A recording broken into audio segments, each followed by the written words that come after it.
Hello, my beautiful gemstones. I love how the background changes the minute I go live.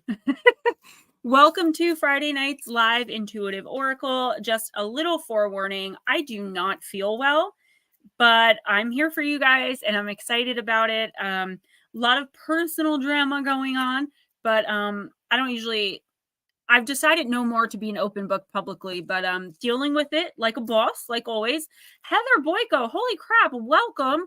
Thank you so much for coming in. Wow, so cool. Darling Deb, I'm so glad you're able to comment. Myth Lotus Girl, Andrew and Gnome Trucking. Red Bikini Duct Tape Rope Towing Company.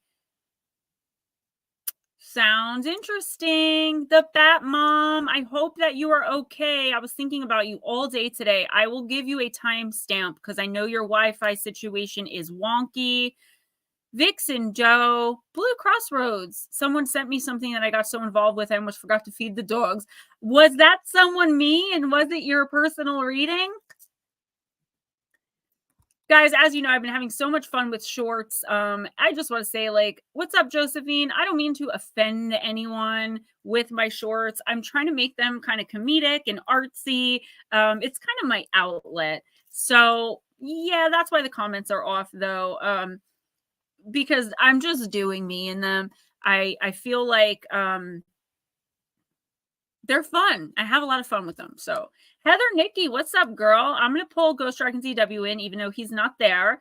And if there's nothing else, we can just get started. Guys, I got to mention real quick, my book, Danger at Your Door, Terrifying Encounters with Black-Eyed Kids, #1 bestseller on Amazon, Kindle, paperback, and Audible. Midnight Visitors, the companion book, which is a little bit cheaper than the original book on Kindle, paper, and paperback. It's just Encounters, and then Campfire Stories, Volume 1, which is bombing, guys, which is Encounters in the Woods, is available on Kindle and paperback for $8.99 on Amazon.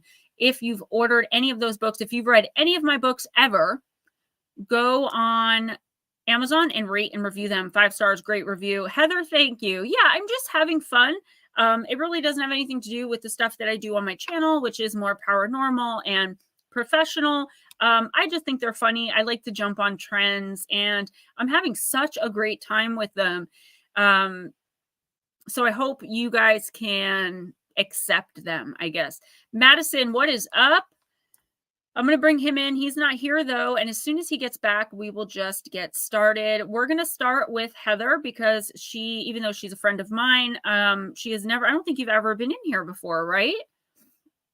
Oh, so good to see you, ladies. Heather, Madison, haven't seen y'all in a while. Thank you. Yeah, I'm just having fun, you know. I upset someone very close to me with the shorts, but I feel like it wasn't my intention to upset anybody, or it's never, like, that's never my intention. And of course, though, I end up feeling like the bad guy because I feel like I hurt someone's feelings. Even though, do you guys ever get in a situation like that where, like, you're dealing with someone who, like, you're always trying to please and, like, you feel like you're on eggshells, and then the minute they get upset about something, you're like, oh gosh, like, oh, I didn't mean to do that, I'm so sorry. Like, it's a very weird feeling. Very weird, very control-less. But mainly, y'all have no idea what I'm talking about. I know, I'm just rambling. Mainly, my left nostril is stuffed up. I don't feel too well tonight, guys, but we're going to be all right. Just waiting on the ghost dragon. So I got all my decks out. I'm ready to go. I got my Gem Joy on.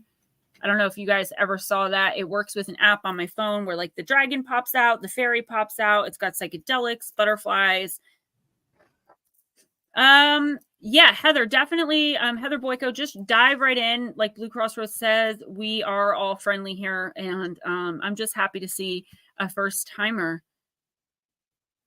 Yeah, darling Deb, it is an awful feeling because I feel bad that I upset somebody that I care about, but then, like, at the same time, it's like I really don't feel like I did anything horrible.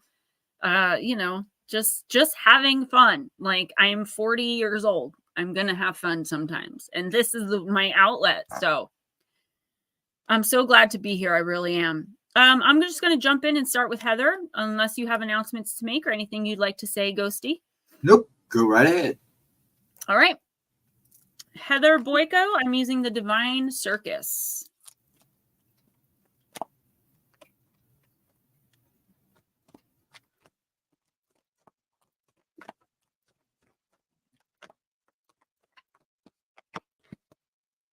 Circus of Love. Card number 35. Here he goes already.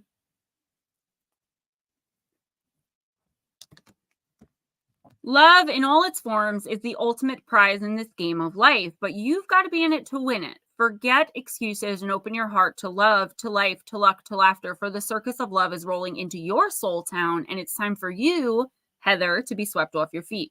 Love has so many ways to touch your soul and heal your heart. Love is the power that moves us beyond our individual concerns or doubts, sweeping us up into a divine field of energy that feels amazing. Love wants to flow through you, to create through you, to express itself through you. You are a love child of the divine, and love is at the core of your being. Sometimes you'll feel very close to this love, swimming in it, or like it's a fountain gurgling up from the inside. And at other times, you'll feel as though you cannot quite remember what it is to feel loving or to be loved. Then it's time to stop looking for love in all the wrong places and turn within to find it.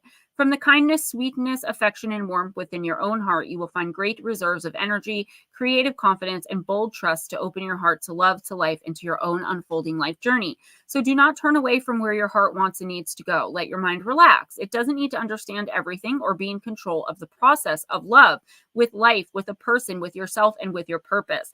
In fact, if you are to truly fall in love, then your mind will not feel in control at all. The heart has its own wisdom and special type of feeling intelligence. It knows how to be swept away. And it understands the difference between unhealthy obsession, which prevents you from resolving the underlying issue of pain, and healthy, passionate, fierce devotion to that which sets your soul on fire. Love has its own wild ways, and they are brilliant and instinctive in a way that mind cannot always grasp. So trust what your heart loves, what moves your heart, and what makes it beat faster and love more. Then you'll find that all sorts of strange wonderfulness, creative chaos, and bold color emerge from within and dance around you. Your life may begin to feel like a circus, but what could be better? What could be a better circus than a circus of love? If you have been struggling in matters of the heart, the circus of love indicates that a heart healing is happening and your experience of love is about to become more vibrant, exciting, and playful, and perhaps even somewhat unconventional or unusual. It also indicates that a love affair with a person, place, or thing is about to begin or deepen. It's time to let yourself be swept off your feet and to lose your head to love. Now, Miss Heather Boyko, and I'm saying your last name to distinguish from Heather Nicky, I'm pretty sure that you're in a committed long-term relationship here. I am getting the distinct feeling when I pull this card and your team comes in, the first thing I'm starting to hear is self-love. And they're showing me you just like inside yourself, right? This is talking about no matter how you feel, the people around you are feeling towards you right now. And I'm not saying not to care about that, but we'll get to that. The first thing is, are you looking inside yourself? Are you loving yourself fiercely and passionately, not letting people take advantage of you, take you for granted, or walk all over you? Now, the key to that is also, no matter what, even with righteous anger, behaving in a way that you're pulling more love in. So if you feel like you're being manipulated, you're being used, or just that you're not being appreciated, the universe is saying the more you do for you, I say this every week, I say it all the time, self-love and self-care is not selfish. We've been ingrained, especially our generation, that if you put yourself first, you are a selfish person. You're supposed to give everyone your last and give the shirt off your back without complaint. No, there are times where you should be doing that, but that's for you to choose and you to decide. The universe wants you in the next week or two to take care of number one first, and number one needs to be you. Once you start viewing yourself, Heather, from a lens of absolute love, once you're passionate about yourself, and it takes a while to get like this because we've been taught that that's conceit, that's narcissism, that's egoism. And it's just not. It's just loving yourself for who you are. Even if you're a manic maniac, like just love you. And then you will see the people around you will change how they behave towards you because you're going to be seeing it in a different lens. No longer is that person that takes you for granted and manipulates you, like they're not going to be able to do that anymore because you are self-empowered and you see right through them. And while right now you may be either unsure what's going on, not really following your instinct, not knowing which way to turn, once you look inside and you start giving more to yourself than you're giving out to others, your viewpoint, your vantage point is going to completely change. And you're going to be very easily able to start standing up for yourself, loving yourself enough, Heather Boyko, to stand up for yourself and put people in their place if necessary. You don't have to be cruel, unkind, to put someone in their place and let them know that you are not the one to be treated that way. No, Heather, it is so hard. It is so hard. And it physically can make us sick. But when you come in here, I just automatically assume you're a light worker, because light workers are drawn to this chat. If you come in here week, after a month or two, you will start activating. It's happened to every single person in here probably. And if not, they're on their way. Meaning your intuition will start literally talking to you. You will immediately know when someone's lying. It's just like your intuition just levels up from being around other people like you. You are probably one of the only people in your life right now, in your group, who is a light worker, and you're taking on everyone else's negative energy and toxicity and transmuting it into something beautiful, putting up with the BS because you're a ride or die, right? That's absolutely ridiculous. In the next week or two, try. Yeah, Darling Deb says she's not kidding. I'm really not. In the next week or two, what your team wants you to do, Heather, even if it feels wrong, okay, because it's going to feel wrong for a while, put yourself first however you can, right? We're obviously not talking about like eating the last of the food and leaving your grandkids starving, like obviously. But instead of going out of your way to help someone move for nothing, treat yourself to a spa day, give yourself a pedicure and binge and watch Netflix, like whatever you like to do it, and do it unapologetically. It's not going to be easy. And the first couple times you probably will be like, oh, sorry, I forgot, and go and do something else. But once you get in tune with that time, with that self-care time, there's no turning back. Once you love yourself unconditionally and fully and deal with that inner child, with that shadow, you're going to be a completely different person. You're even going to look different to people. Do you know why? Because it's like turning on a lamp. Self-love, especially for a light worker, is like turning a lamp on, and the people around you that are toxic, that are negative, that are ruled by ego and pride are not even going to be able to stand being around you. And that's when you're going to know, step into your power and just honestly cut them off. I ask anybody in here, I'd be ghosting. Like if you do something, I will ghost you. I will block you so that you cannot get in touch with me, and I will completely ignore you like we never met. And then once I'm okay, if what you did wasn't that great of an offense, I'll come around, I'll talk to you. I won't even discuss it, whatever, it's over. But there are certain people that will take that little olive branch and turn it into the marionette strings again. You got this. And if you need anything, if you need someone to cheer you on, girl, Facebook message me, I'll give you my number, and I will text you something positive every day that I remember to do it. Seriously. We have to love ourselves more, myself included. I mean, these messages, this advice does not come from Gemma. I want to be very clear. This is y'all's teams that come in here and speak to me and speak through me. I would never be able to give this advice because I'm not 100% living it. I'm still learning the process myself. I am torn apart right now at the thought that I may have hurt somebody that I love, even though I didn't mean to, I had no intention to, and the person won't come right out and talk to me about it. That's weird. And that's not loving myself. Because if I loved myself, I'd say, well, sorry. Sorry, not sorry. Let's see who else came in. Roger Blair. Nut slap. You're so welcome. Thank you for coming in. Sir Latro. So good to see you guys.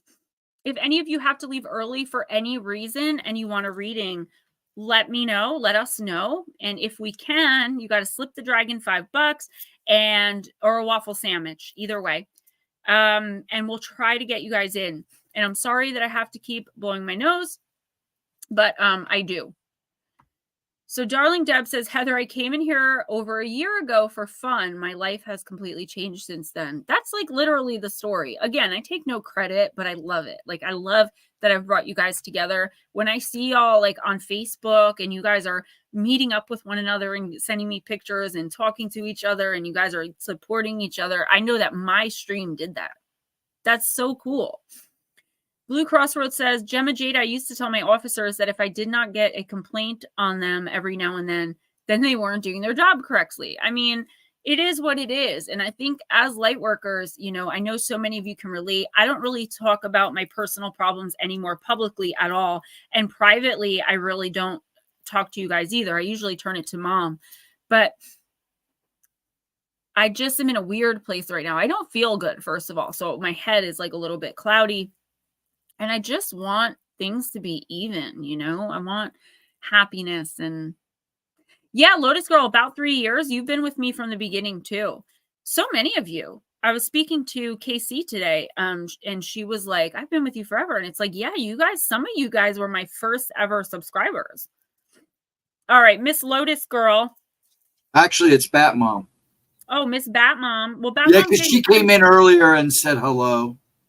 Bat Mom's getting a timestamp. I don't think she's still in here. Okay, that's fine.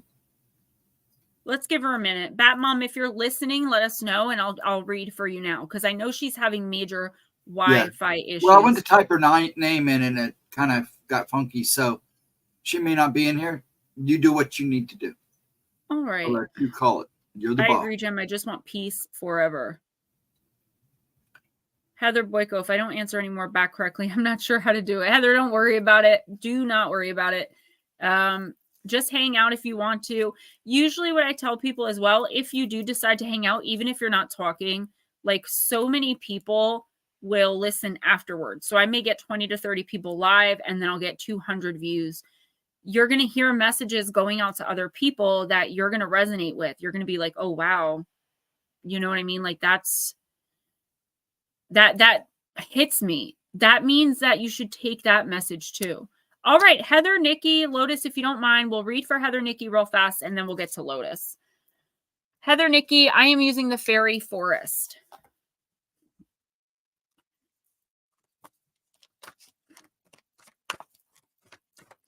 Finally, people from Facebook are coming in.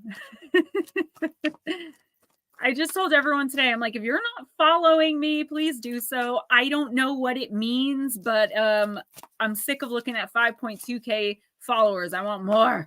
Give me more. Thank you, Miss Lotus.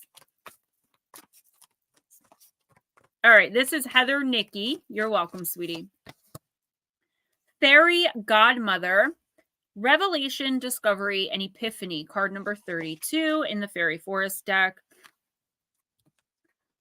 When the fairy godmother comes to you, be aware that this is a time when you will discover what has been long hidden to you. Your true self will be revealed in surprising ways every day, and sudden moments of heightened perception will make this time especially significant for you. People finally get found out. Manipulators can be seen through. True costs of circumstances are revealed, and any lies about you will be seen. This can be hard, but it's truly a hardship that is born of protection. You are safer for knowing in whom you can trust in order to make the right choices, Heather, Nikki, sorry, I almost called you Nikki, for your soul. Throughout these revelations and insights will be a guiding hand. And this is the fairy godmother. She is showing you what it is you need to know in order to create and foster a life that works for you. And she is a protective force as well. So what you need will come to you now, sometimes in very strange ways. Be mindful of counting your blessings at this time, for this is the energy your fairy godmother can draw upon to keep transforming your life into one which is more abundant, magical, meaningful, and joyful. Note every moment of truth. They are all significant, and you are better for discovering what was once hidden from you. Heather, I do feel like, so this is Heather, Nikki now that I'm reading for. I do feel like, oh, Deb, thank you. Latro, thanks for coming in. I do feel like these are some things that you already know that maybe you don't want to accept. So Heather, Nikki, it's like for a long time, what I'm seeing is like for a long time, you've been having certain thoughts about a certain person or a certain situation in your life, but you don't want to say anything about it because you don't have any facts to back it up. You don't have any evidence. I'm going to give you an example. I'm not saying anyone's cheating on you. I'm using this as an example. You feel like your boyfriend or your significant other has been cheating for a long time, and you always want to talk to them about it. But how could you possibly accuse someone of something like that if you don't have proof? This card is telling you, your team is telling you, you have the proof inside of you. You already know, and you've known for a long time, whatever this is. But It is going to be factually proven now. Whatever it is. There are several messages here, Heather Nikki. That's the first one. The second one is, if you are constantly worrying about what you do not have, you will manifest more of not having it. I decided a long time ago I was not going to worry about money anymore. I couldn't take the stress, the pressure. I couldn't do it. Soon as I stopped worrying about money, I was okay financially. And right now, like, I just lost my writing contract. I have no income for like the whole month and a half. Donations from you guys, that's what I get, right? Do you know how hard it was to not worry? It was hard. But when I'd find myself going into that mindset of lack, I would immediately pull myself out and be like, okay, I have a roof over my head. I have a perfectly healthy, amazing, wonderful little boy. I've got food in my stomach. Like, just starting to count my blessings so that I switch my mind frame from one of lack to one of fulfillment, abundance, right? I do feel like someone is about to be exposed here. And I feel like for some reason, this is a very weird feeling. You may know what I'm talking about. You may not, but in the next week or two, you will. So this is a weird situation where I'm seeing like someone's being exposed, but it's like, I see you like cringing. Like, you do not want this to come out, but it doesn't have anything to do with you. You're not being exposed. Let me put it this way. You already know, but you don't want to know. What's going to happen in the next week or two is that you're going to have no choice but to face this situation. It's going to be right there, plain as day, in your face. And when that time comes, you better be prepared. Just like I was telling Heather Boyko, the other Heather, like, you have to look inside yourself and really find that self-love, that feeling of power, of abundance. And you know what, girl? Fake it till you make it. If you cannot find that within yourself, play make-believe. Because this is going to be something that is painful for you to go through. It is something very painful. It's going to be exposed right in your face, and you're not going to be able to deny it anymore. And then what are you going to do? You cannot play the fool any longer. So why don't you play your right and proper role as queen of your own life? And all the fools around you that have been manipulating you, violating you, being toxic towards you, using you, all of these things. Love yourself enough to at least start the process of stepping away from them, right? We can't always pick up and leave a job, pick up and leave a house. You know, there's steps that need to be taken. And anyone who says that, you know, that's not true, they're an idiot, because you can 99.9% of the time, you cannot just do that. It's very hectic. It's crazy, but you have to love yourself enough to at least take the steps to get away from those situations. I'm prepared. It's getting tiring. Yeah, keeping up the charade. Sure it is. It's exhausting. Nut slap. If you need encouragement for abundance, listen to Dr. Joseph Murphy. There you go. Dr. Joe Dispenza is another one that I listen to, that my mentor suggested to me. Almost every morning, I'll listen to him at least for a few minutes. All right, now, Miss Lotus Girl. Let me think.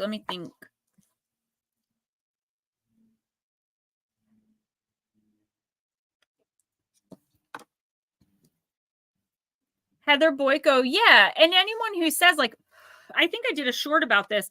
I hate when people say to like abuse victims or to someone who's just expressing like unhappiness in a situation, well, just leave.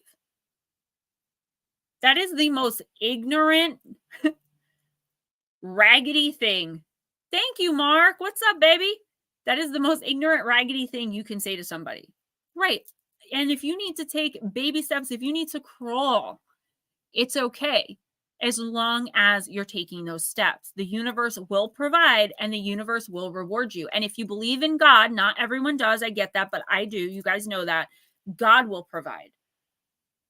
But you have to count your blessings, and you have to, but for both Heathers, really expect things to happen in an unexpected way. So you may be expecting, like, for instance, A, B, C, D. But what's going on with you guys, it's going to be more like A, B, G, Q, Y, Z.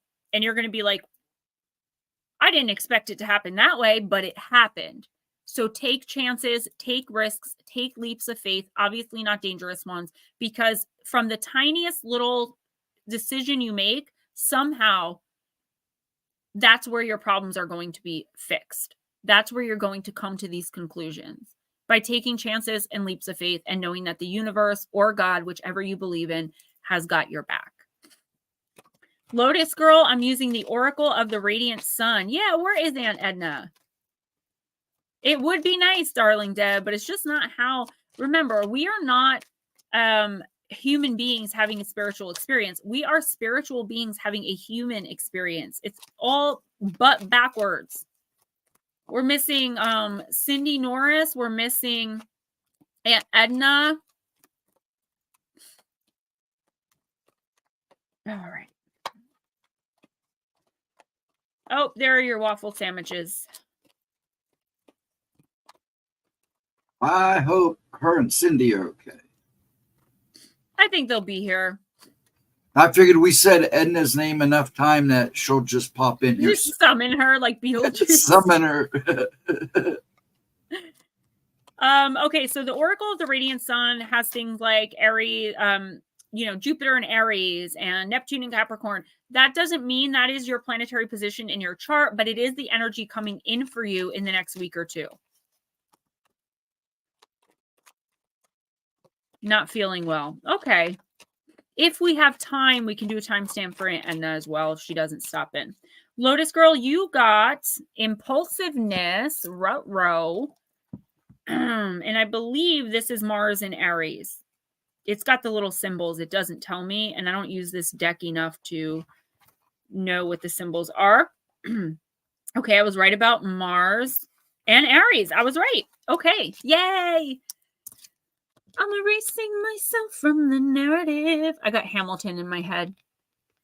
Lotus Girl, personal Mars is ruling the planet for Aries, and so here it sits in its natural fiery element. This planet sign combination describes people who are energetic and impulsive in their every action. By the way, I am a Mars Aries myself, so they feel a need to get things done, and this leads them to start numerous new projects. Acting before thinking inevitably leads to disasters, but these Martians are resilient and wins always predominate over losses. People described by this card are somewhat competitive and display a need to be seen in a leading position. Go figure. Basically, they're outgoing and feel more comfortable at the front with group endeavors. These Martians are natural leaders and take on this role within any situation which requires positive action. Mars Aries people take great pride in their abilities and are not happy unless they do more and do more quicker than anyone else. There is, however, a belligerence in the Mars Aries nature that can go over the top. And these characters may ride roughshod over other people in order to get their own way. Mars Aries personalities are at their best when they realize through experience that their potential for power works a great deal more effectively when they exert discrete control. When this card is drawn in a reading, it shows that some kind of physical and or competitive action is necessary for the well-being of the person asking the question. Lotus Girl, that's you. Events, a challenge that requires courage, proving oneself by tackling the unknown, acting on impulse in a sudden situation, leading others with enthusiasm into a new venture. So Lotus Girl, this actually makes a lot of sense, right? This is you pioneering something. And I know your personal situation, it stinks, right? No one got back to you. You now have to file this lawsuit. You have to lose all this money for your business because of this moron, okay, who was in a bad mood and basically took your livelihood. Like, it's just not okay. But like I said to you earlier when we were talking, you are pioneering something. You are making a major change in the system by having to go through this. And yes, it sucks that you've got to be the one, but at the end of the day, girl, you've got to be the one. I also feel like you may be feeling pressure to like rally. Oh, by the way, if you remind me, I'll do a timestamp for Carson. I feel like you need to be the one to rally everyone together. Like, you have to be the one, like, let's go, let's do this, pushing forward, not letting anyone else give up. Here's the thing, focus on you and Porky Pie. That's not to say don't do things for other people, but in the next week or two, you really have to focus on yourself, on getting this done, okay? And on coming out of it unscathed, at least relatively.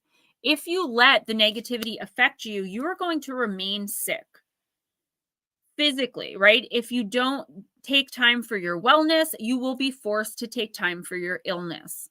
That's what I'm dealing with right now. What's up, Miss Pixie Girl? And that is definitely what you are dealing with. Not to undermine that you are physically sick and actually going through something pretty devastating. But as far as this whole situation right here, the last thing you want to do is act impulsively. It will not work out in your favor. And the energy of Mars Aries is coming in, which means you are going to be desperate to act impulsively. It's like you're going to be like, that's it. I'm done with this. I'm tired of this. Let's storm the police station. You know what I'm saying? Like these crazy ideas are going to come into your mind and they're going to seem like good ideas at the time. But that's why you need to lead, but listen to like your husband or the lawyers. Like, be willing to be open to take advice as well, because you could end up making a very wrong decision that screws everything up inadvertently because you're so like, rah, rah, let's get this done. You're so fed up, really. So take it down a peg or two. If you need someone to vent, you know, I'm always here. Just get it all out and get it out that way through meditation, through yoga, whatever you do, and venting. Do not forget to think before you speak in every word you say involving this situation, because there is definitely someone looking to twist and turn every little knob of every word that you say. You got this. You're making very big changes in the system for the better. Ready? Well, first of all, sorry about that. I kept hearing something outside my window. It literally sounded like somebody was standing outside my window. It's so weird. Didn't I just say that to you? I feel like there's someone outside of my house. I go out there. I went out. And there was a deer standing there by my window. I remember I lived with 5 male roommates. I was desperate for a place to live. They needed a roommate, and I moved in not knowing what I was getting into. They were disgusting. It's the dirtiest house I ever lived in. I couldn't even clean it because it was so gross. So one time I heard a noise in the kitchen, and I said to my friend Chris, who had moved in with me, like he needed a place. They needed 2 roommates. We moved in. We went to high school together, whatever. He just looks at me, and it's one of those things you guys probably won't think it's funny you had to be there, but I was like, oh my God, what was that? And he's like, it's probably a deer. Because the house is so disgusting. All right, who's next? Well, Andrew is, but I don't think he's back in yet. So I'll put him on hold until he shows up. So go ahead and do Deb. Okay, so we've got timestamps for Batmom and Carson. I don't know if you heard me say Lotus's daughter. Yeah. I love that name, by the way. I'm so jealous I didn't think of it. Okay, darling Deb. Yeah. I'm going to use Black Moon Lilith. I love this deck. I've been using it so much for personals. It's wow, like what a powerful, great deck. Every once in a while, I will really, really connect with the energy of a deck. This one, I got it from my mom for Christmas, and I really connect with this energy. Yeah, Carson with an E. It's so different. Okay, I guess that's it. Black Moon, Lilith, and Aries. Wow, lots of Aries energy in here tonight. Lead your life, girl. Card number 1. Deb, when this card appears, the universe is calling for you to embrace your desires, to set boundaries, and to learn how to say no. Wow. You may feel the need to take on the world by yourself, rejecting support from others for fear of appearing weak. This can leave you feeling depleted. The lesson here is that you can both lead others and rely on them for support. The first step is to change your belief around independence. Aries is the masculine first sign of the zodiac, ruling over the self, identity, and personality. Symbolized by the ram, it's an energetic fire sign that prefers to blaze its own trail. When Black Moon Lilith is here, you can feel forced into the role of having to do everything on your own, or your desire and natural tendency towards independence can trigger others. The mother may have had to lean heavily on their masculine energy to support the family. Singer Billie Holiday was a natal Black Moon Lilith in Aries. With a teen single mother and an absent father, this can be an inherited pattern of self-reliance and fear of support from others that can leave you feeling unfulfilled. Accepting support is healthy and will help lift energetic burdens. Once you accept support, the universe will manifest more people who want to support you. You are opening your divine feminine container to receive abundance. You secretly admire and gravitate towards independent energy. This creates inner tension within your own masculinity. The key is to learn to lean into your leadership while accepting and integrating other opinions. Release the shame around who you are. It's time to embrace the fire that burns within you. So I do feel like this independent streak inside of your energy. I always do. What's up, Ryan? Let me know if you need a reading before you sneak out. We're also missing Eris, Mike Roberts as well. I do feel that energy within you, but I feel like you're slowly changing. Like the more you learn about yourself, the more you look inside, like, you know, all these things and you've been practicing looking inside. You've been practicing being accountable. You've been practicing righteous anger, self-love, self-care, those things to a degree at the very least. I feel like there's a conflict here where you want to lean on somebody, but you don't feel safe. The question your team is asking is, why would you ever surround yourself with anyone that you don't feel emotionally safe with? Safe to be like, hey, I don't want to do this by myself, or safe to be like, hey, I need help with this. If that's not the case, and you do feel like, you know, you have equal give and take in any of the relationships in your, like your immediate relationships in your life, I feel like conflict could be coming in because you're at like kind of a crossroads with somebody about something. You agreed on something with someone, you're ready to go, and now they're backpedaling. Or you come up with an idea and the person is like, there's no way I'm doing that. Do you know what I'm saying? I'm seeing like, okay, so when the spirit shows me equal, honestly, it shows me like a string and both hands on the string. When it's something that's unequal, the string is broken in the middle. And that's what I'm seeing. There is an unequal give and take here where somebody is not fulfilling their agreed upon role. Okay. So I'm just using marriage as an example. I'm not saying that your marriage is in trouble, but I'm using that as an example. Got to be clear. When you got married, you decided that you were going to work and your husband was going to, or your significant other was going to stay home and watch the kids.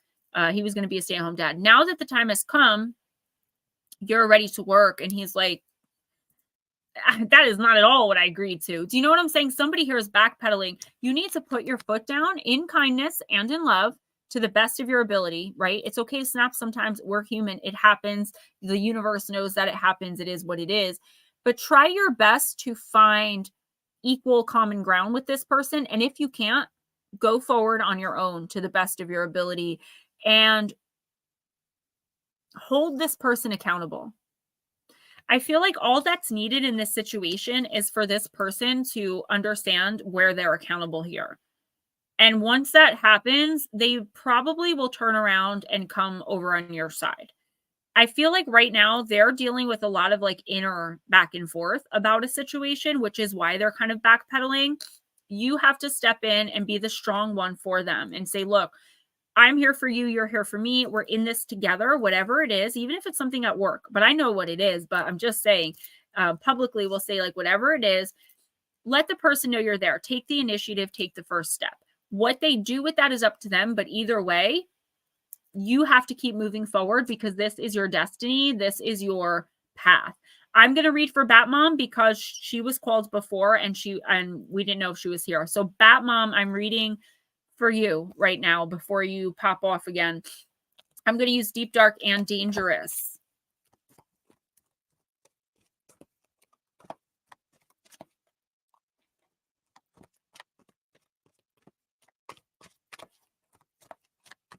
Yeah, darling Deb, don't leave this like hanging in the breeze for too long. It's going to just end up like festering. It's something that needs to be nipped in the bud right now.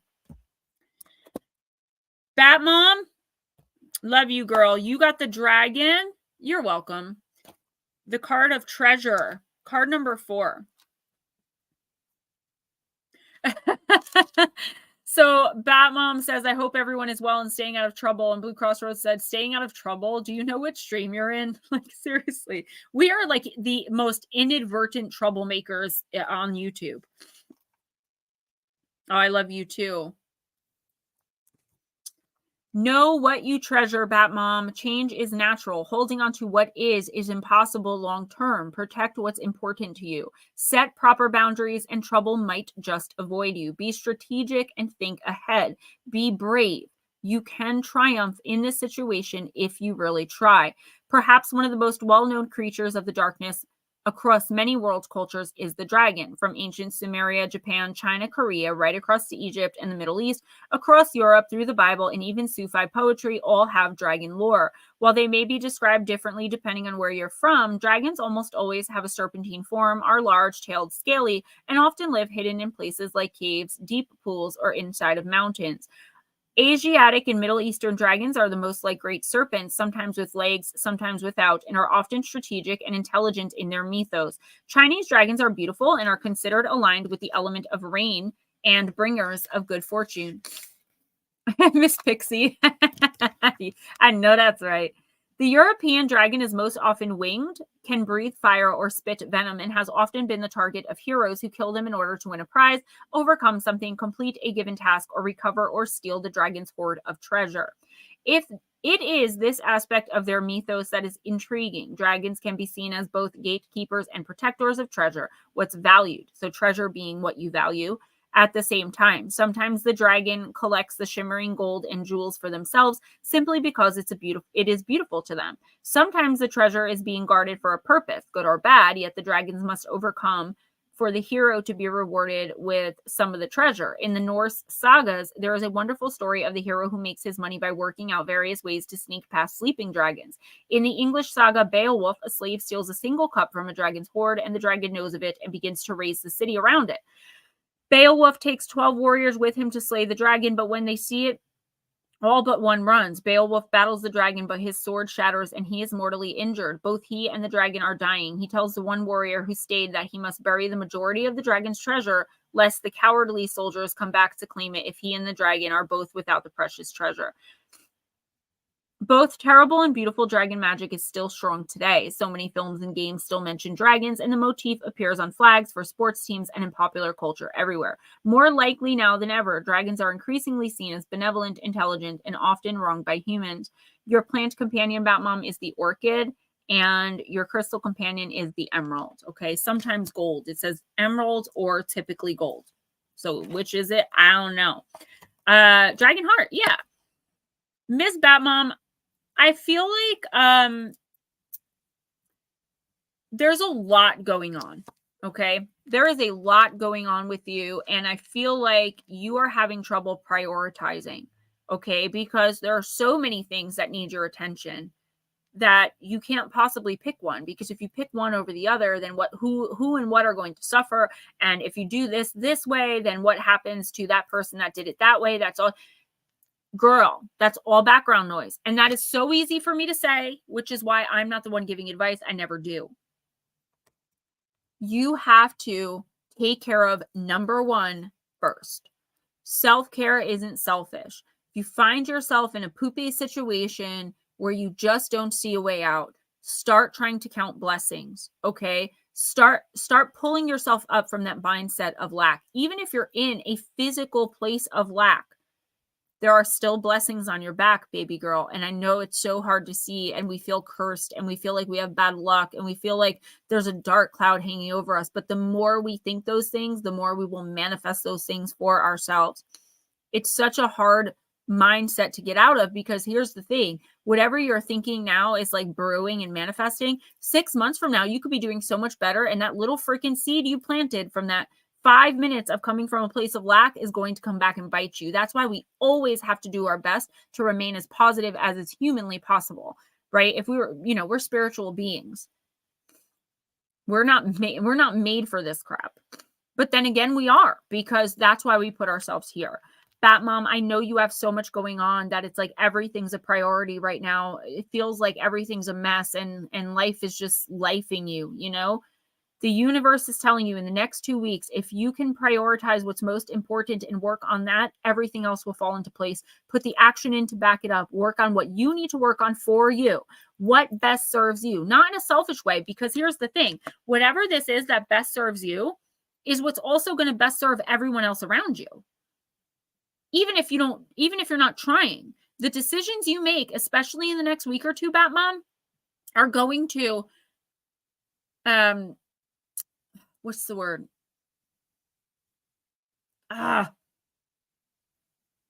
Going to positively, there it is, affect everyone around you without you even meaning for that to be the case.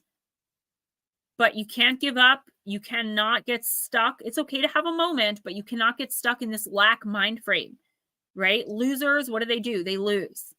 We're not losers. I don't think anybody is a loser. But I know a lot of people think that about themselves. What did I say for the past couple of weeks when my mentor told me? Be audacious. Have the audacity to win life. Have the audacity to put yourself first.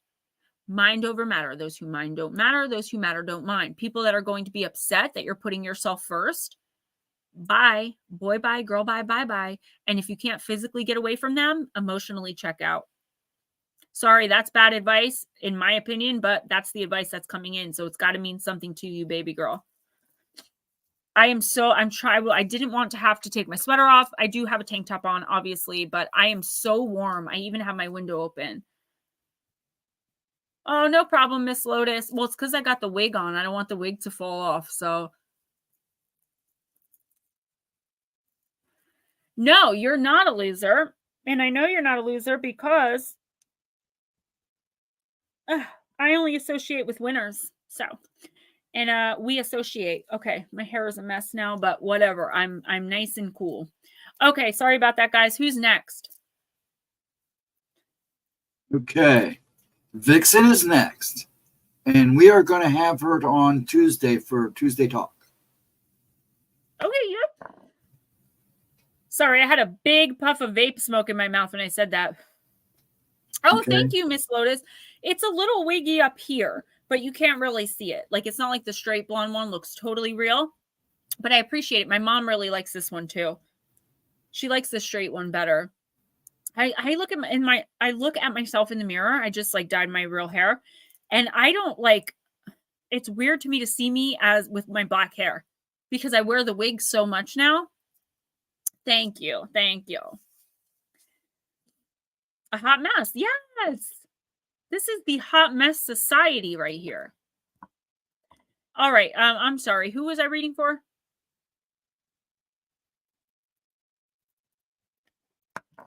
Vixen Doe, Magic of You.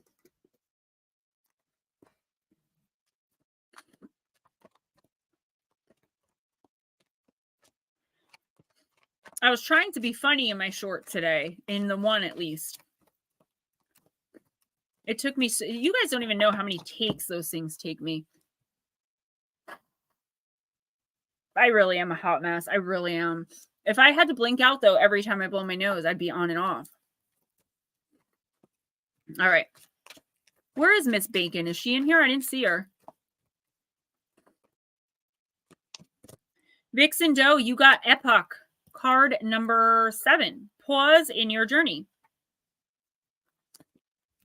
When Epoch is drawn, it may feel like life has been split down the middle. The corresponding card in traditional tarot decks is the Tower. This process can be traumatizing and painful, but all meaningful change comes after a time of great destruction, a clearing out of the old to make way for the new. Just like volcanoes and earthquakes will violently rock the planet to create new continents, cataclysmic and destructive events in our personal lives will bring new opportunities for growth and for evolution. The act of purging makes way for the eventual new path of action. However, a quiet period of breakdown and decay is also essential for regeneration and rebirth on every level, physical, mental, and spiritual. The man of Epoch is torn asunder, but the flowers of inspiration are slowly blooming around him and within him as he pauses in his journey. Take peace and solace right now, Vixen. Wait before you make your next move. New developments are ahead. A sign will appear like the bird poised on the man of Epoch's knee. It is drinking the nectar to pollinate. You and your life are growing. You are becoming. Bacon! Okay. Vixen Joe, I do feel like you may have been experiencing a lot of like feeling like you're at a crossroads energy for a long time. What this card is saying is you may feel like you have it all planned out, or at least have some idea, some semblance of like what's going to come next, what you're going to do, the decisions you're going to make. The universe and your team are saying, no, you don't, girl, throw that out the window. I don't know what this means or what this could be about, but what your team is telling you right now through this oracle and through me is that everything is falling apart for a reason. If you try to desperately cling to anything that you feel you need and want, you're just going to delay the inevitable. Whatever this is coming to an end. That's it. There's no stopping it. There might be delaying it, but why would you want to delay the inevitable? Then it's like you have to go through the process. You have to take so much longer to go through it. Sit back, relax. In the next week or two, Vixen Doe, it's going to be really important for you that you like double think everything before you speak, before you make an action. Really think things through, because there's a revelation coming. There's going to be some sort of sign. You're going to know what it is immediately of which way to go next. And it may not be in alignment with what your human brain has cooked up. So if you feel like you know the next step, just wait a week or two before taking it, because the universe has something to reveal to you. Now, right now in this moment is not the time, or it would have already been revealed. But in the next 2 weeks, sometime in there, it will be revealed. And then you're going to understand why all of this poop is happening to you and what the best decision for you to make is. We have to make the best decisions for ourselves first. Obviously, not to the detriment of other people, right? We're not making the best decisions for ourselves to screw someone else over. That's not what I mean. I just mean when we do what's best for ourselves, we affect our children, our grandchildren, our spouses, our significant others, our friends. Everyone is affected positively when we're coming from a place of love towards ourselves. Love is the key to everything. I'm a medium. I've seen the other side. I commune with spirits. I'm sick because of it. Love is the key to everything. There is nothing else that matters in this world, which is why we get so heartbroken in relationships, because our hearts know the truth about what really matters, and it's love. But guess what? The most important type of love? Self-love. And it's one of the hardest loves. It's one of the hardest relationships to have is with ourselves. When we have to look inside at who we really are as a person and pick ourselves apart, which is shadow work, and say, ooh, I really do not like this about me. I'm going to change this.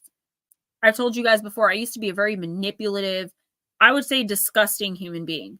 I mean, I was addicted, but I was always very self-centered, very, my ego does come out sometimes. I know you guys can see it, but like, I have to actively not behave that way. Like, I have to catch myself.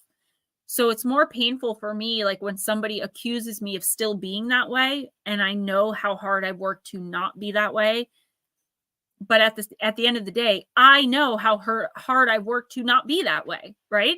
So that's the discord that's happening, the disconnect rather. Who's next? Blue.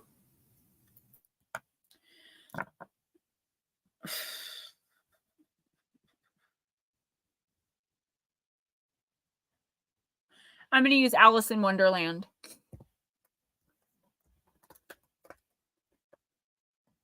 I always spray myself with this really earthy perfume before I start.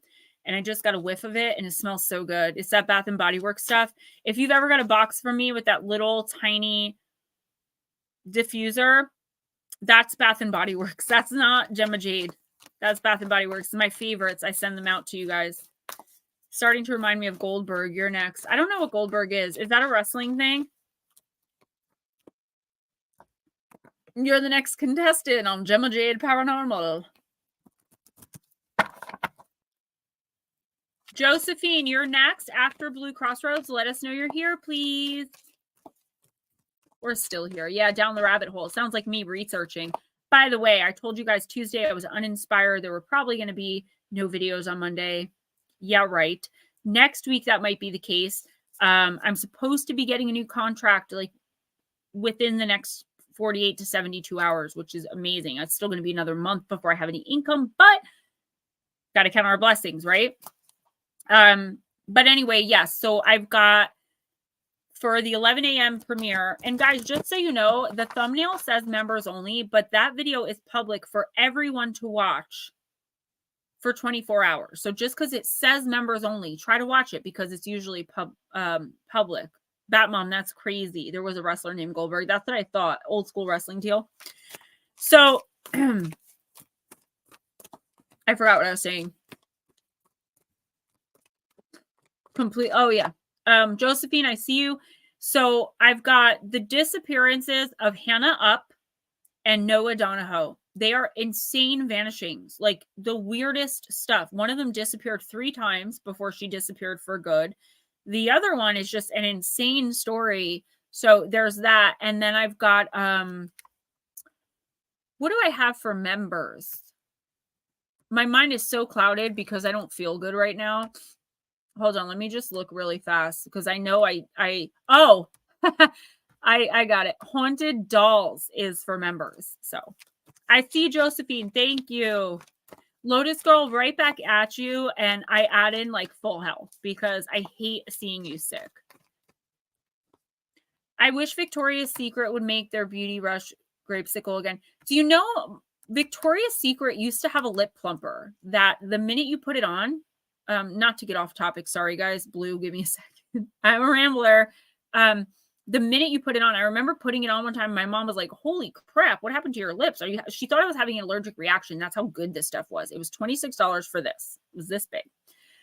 They no longer have it. Now they have this, which I do use. I have a clear one and this one, and it kind of works, but I was pissed off because Sephora has one that's like really expensive, and they like guaranteed me it was going to plump my lips, and it didn't. And when I went back and complained, the lady's like, it doesn't really puff your lips out, it just gets rid of the lines. I'm like, lady, at Victoria's Secret. She's like, well, this isn't Victoria's Secret. I was like, okay, I guess I deserved that, right? He would expect nothing else. Mike Roberts, you better come back. Ryan Tremblay, it's funny you say that because one of the dolls I talk about in that video is actually the inspiration for the Chucky movies.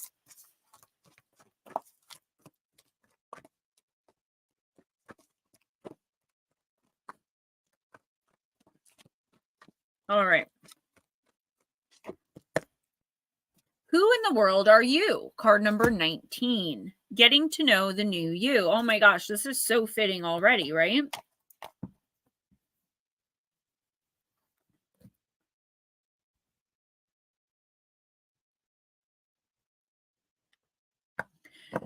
That's exactly right, Ryan. He said, oh boy.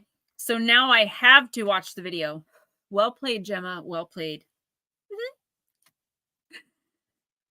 Who in the world am I? Ah, that's the great puzzle.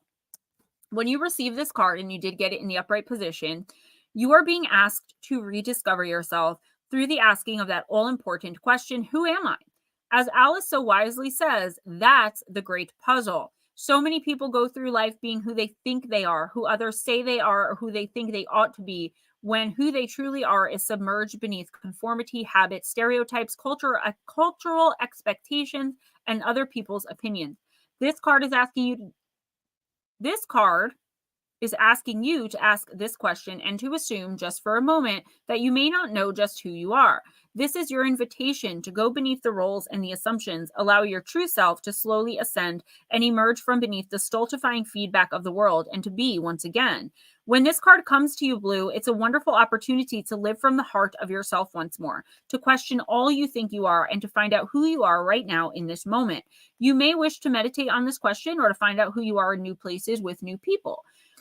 You may like to start over, to incarnate in a way. You may wish to travel, undergo therapy, journal, or have heartfelt conversations about how we become who we are at any given moment.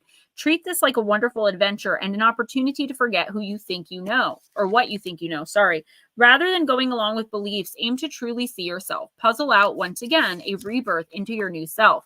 Blue Crossroads, a fascination with getting to know yourself again, growing into a new self, defying assumptions about who you are, exploration of the self, questioning who you have been told you are, changing at a very deep level, the readiness to evolve and experiment to come to greater self-knowledge.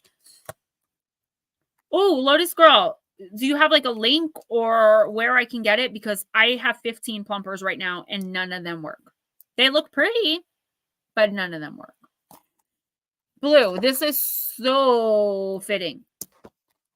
You are definitely going through a transformation, and you have been for a long time, but I feel like you're on the cusp of, hey, Miss Vatke, I have no idea how to pronounce your name, but I do remember you.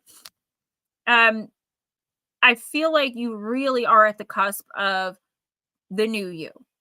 The new you being the real you inside, you know, not undercover agent guy.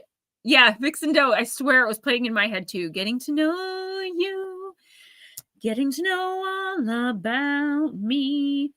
You are doing some serious soul searching, whether you realize it or not. You know, we don't always have to be in meditation or doing something spiritual to be soul searching. Okay.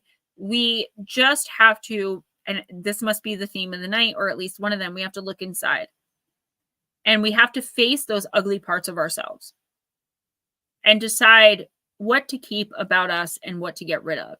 And when you come to this certain point in your life, you do undergo a transformation. I am nothing like I was 10 years ago, with or without the narcotics, right? I'm a brand new human being. And I still struggle with some things. Blue Crossroads, in the next week or two, I want you, the universe wants you, do not question or second guess yourself too much, right? Go with your first initial instinct and intuitive, what your intuition is intending for you to do. That doesn't mean act recklessly, but I really don't worry about that with you. The universe wants you to trust yourself, to trust this new you enough to know that you can make decisions without procrastinating, without worrying, like, what is this person going to say? What is that person going to think? What is that? You know, this is just you being you unapologetically and doing things for you. I feel like there is something you've been wanting to do for a while, but you haven't been because you're afraid that either someone or several someones are going to look at you cross-eyed. It doesn't matter. I'm not going to say mind over matter again, right? But you know what I mean when I say that.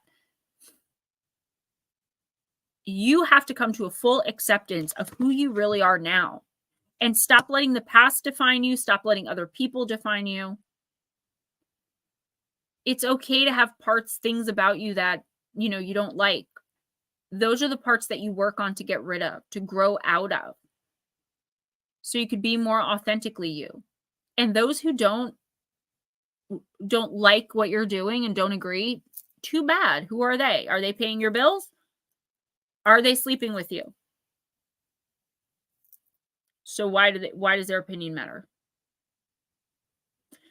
Ghost Dragons, I don't know what you're doing, but you're creeping me out. So you're also on mute. So it's nothing new. I'm just going to stay off screen from now on and just let you cover the whole screen.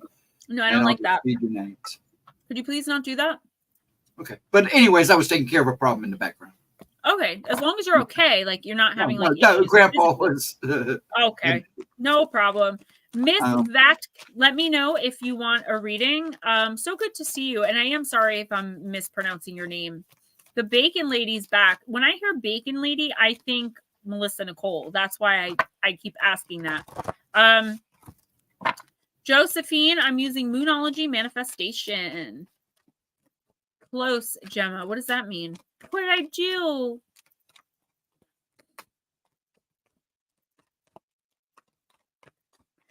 Guys, don't forget my PayPal or Cash App for donations that YouTube does not take 49% of. I could really use them right now. If y'all have it. If not, you know how I roll. No biggie. I'm also just setting up to do personals for March. It's only $20 a reading to my PayPal or Cash App. Blue Crossroads, I look very much forward to it. Josephine, last quarter moon in Capricorn. Leave the past behind.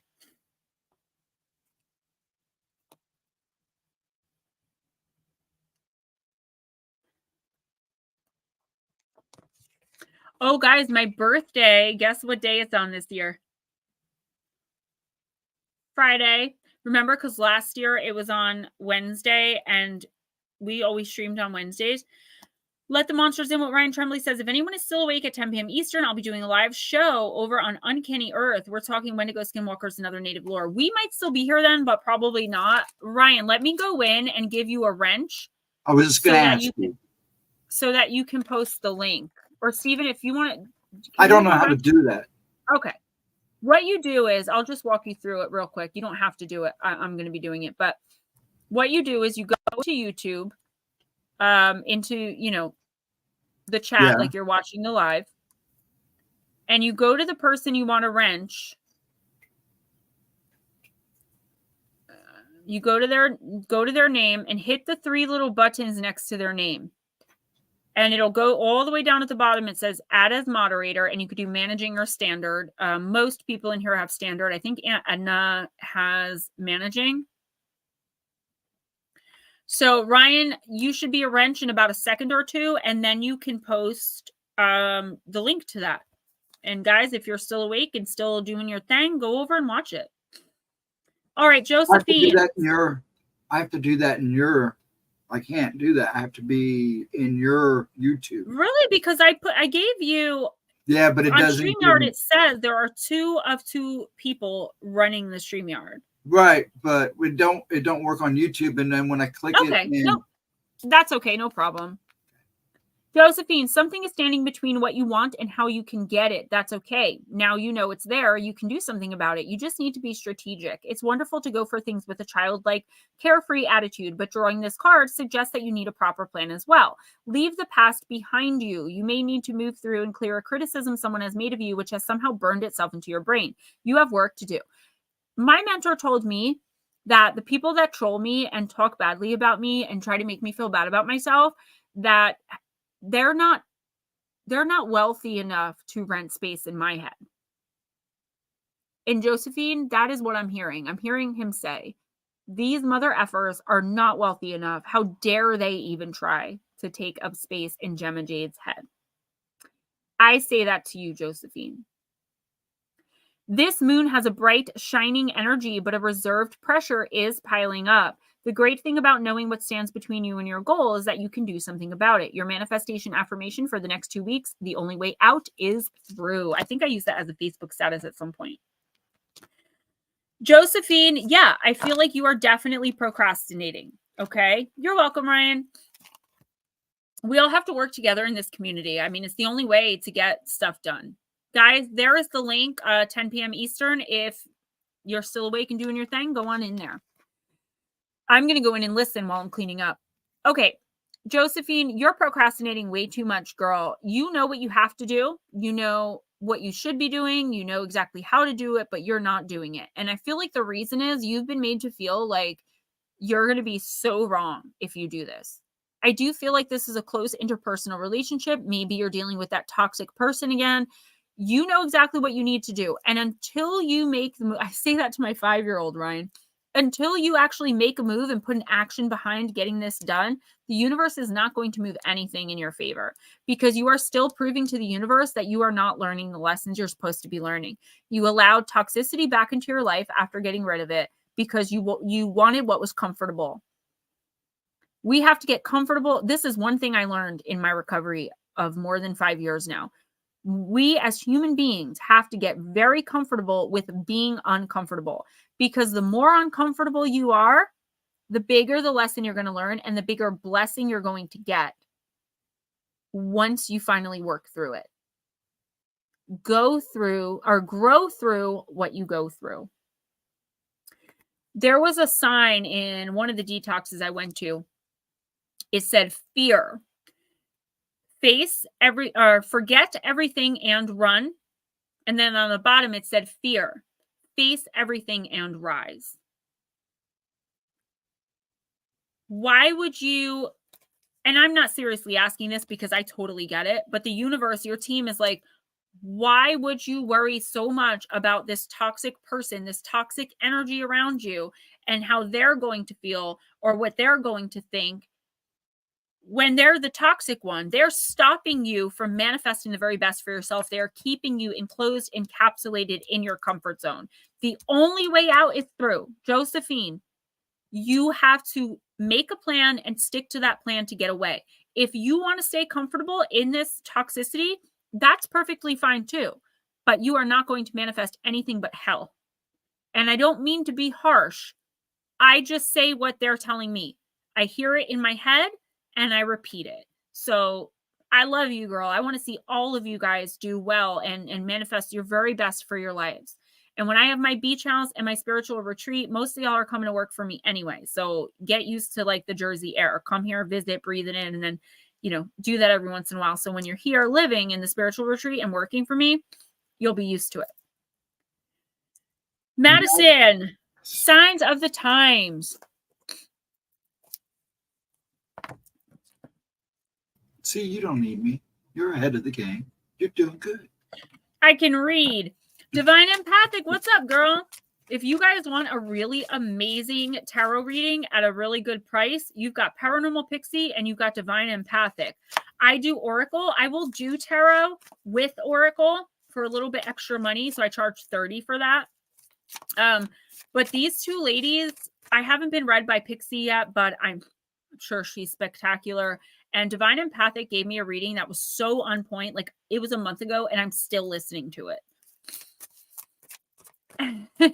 Ryan Tremblay, you know what I've been trying to do for 2 years now? We've been trying to, in like the summer, like fall time, rent 2 cabins in the Pine Barrens, one for the men, one for the women. And what we're trying to do is like have like a barbecue, everybody bring a little something, everybody pay X amount to make it equal for the cabins, and then do a Jersey devil hunt and like a spirit call, like a seance, because I am a medium.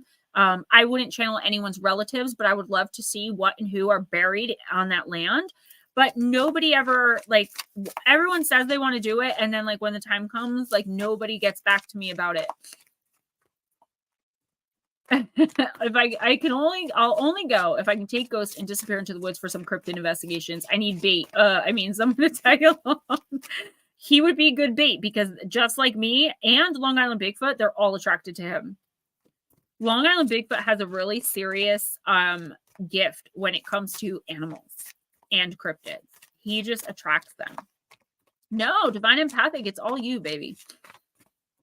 All right, Madison. Bonfires and ghost stories. I think it would be an amazing time.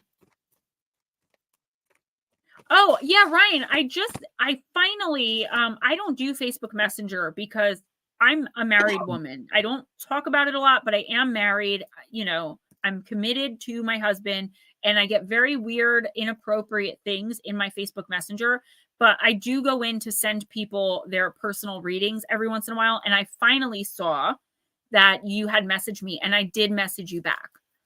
Finally, I know it was a while ago, but yeah, devil hunting, Nutslap, I know you're down. Are you not opposed to wearing bacon and pork chops? He's so laid back. He went with me, my mom, and my sister to Power Unity. Okay. He had put up with all 3 of us. But I was a jerk that Saturday, so.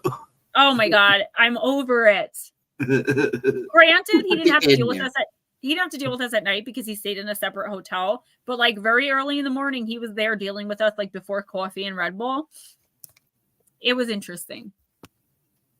Yeah, the feet people, I'm telling you, they're like, can we see your feet? I'm like, okay.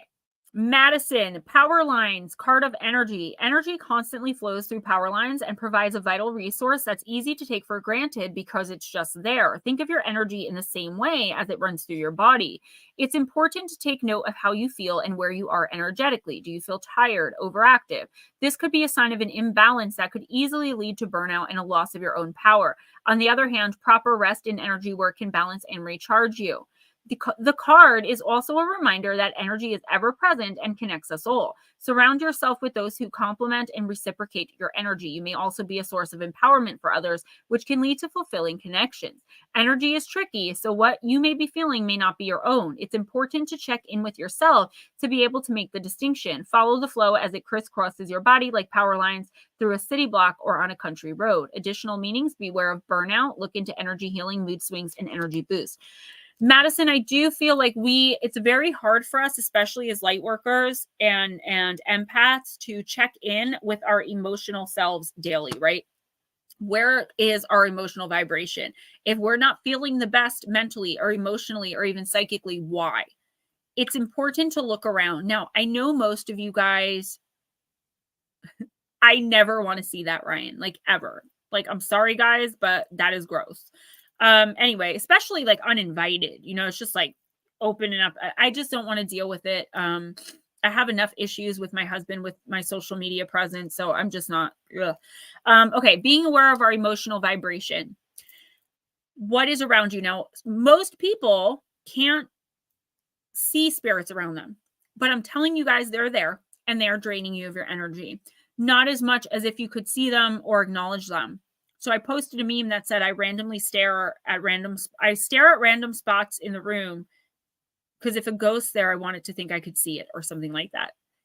And it's like, that's what this kind of made me think of, because I feel like there is something draining your energy. It could be an attachment, but it could also be a person. So what I want you to do, Madison, when you're alone, how do you feel when you're just like going about your day? Maybe how do you feel when you're taking a shower? How do you feel when you're eating lunch? And then see how you feel and it's going to be a little hard. It's going to take a little time, but like with each and every person that emotionally affects your life. So a significant other, a child, a parent, a best friend, some friends. How do you feel around each of these people? And when your energy is low, why? What is it about this person that is sucking your energy dry instead of giving the reciprocation back? Reciprocity has to be in everything we do. We already lose enough energy when we hold the door open and no one says thank you. When we say, hey, I like your hair today, and the person doesn't say thank you, we are wasting away energy. And as empaths, we always want to be nice. We want to be polite. Even when we don't want to be, we still are. Because gosh forbid we should hurt someone's feelings. Madison, it's time for you to start cleaning house, meaning energetically cleaning up. Who deserves to be in your space, who deserves your energy, and who doesn't. And that is very hard to do because, again, especially if it's a romantic relationship, that is our comfort zone. That is where we feel the most comfortable, even in the toxicity. It's the cycle of abuse. There are reasons we all stay. And I would never, ever, ever say just leave. I would never. I was talking about that in the beginning. I can't stand that.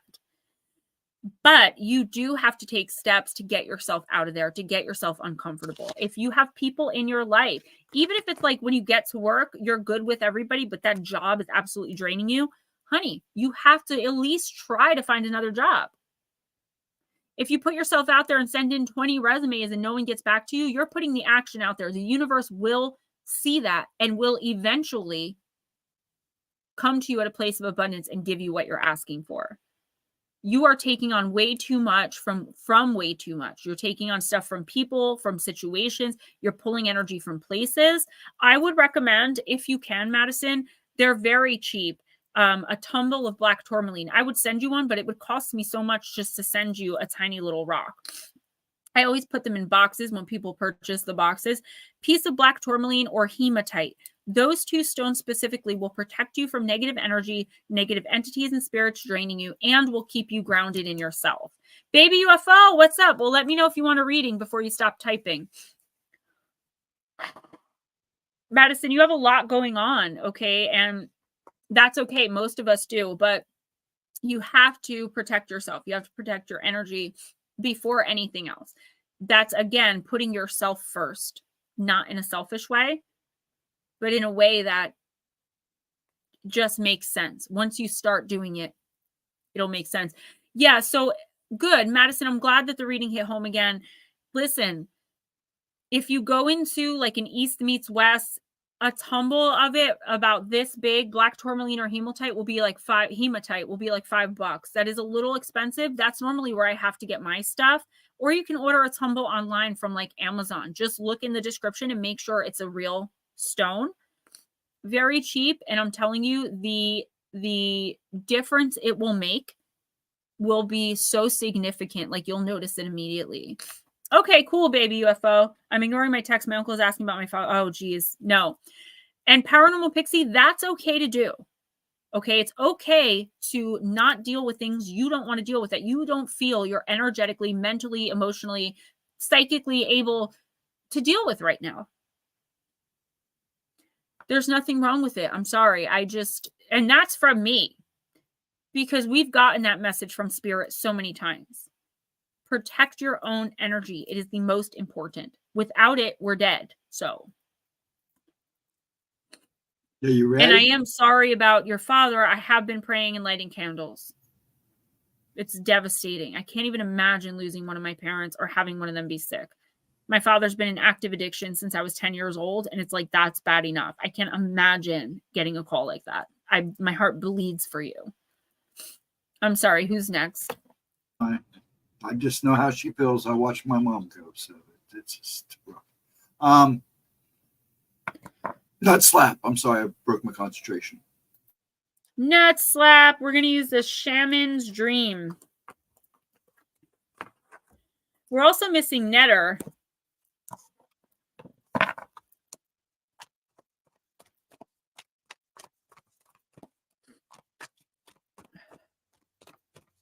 Oh, yeah. Got to look out for them gogs. I was watching a YouTuber earlier, and she was talking about some stuff, and she kept calling people goblins. She was like, you goblins.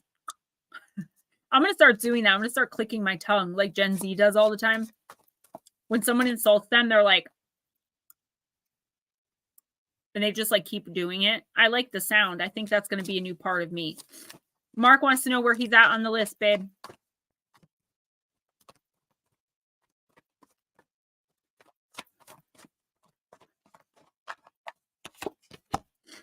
I'm so sorry, Roger Blair. You know, with dementia, I would like to say this to comfort anyone who's dealing with that, and I hope nobody takes it offensively. I don't think anyone in here would. When someone has Alzheimer's or dementia, okay, they're like 80% on the other side. So I don't say that to like scare you. I say that because they're okay. They don't seem okay because they're only 10% here. They're on the other side in peace, at rest, with their team, with their guides, with everything good and love and pure and peace. And then they're shocked back into reality when they're pushed back here. So that's what's going on with dementia, with Alzheimer's. Okay, that is, people are 80 or 90% over already. Oh, Miss Pixie, I'm sorry. No. I'm so sorry. It's so gross. I know, guys. I do apologize. Okay, you may answer Mark now.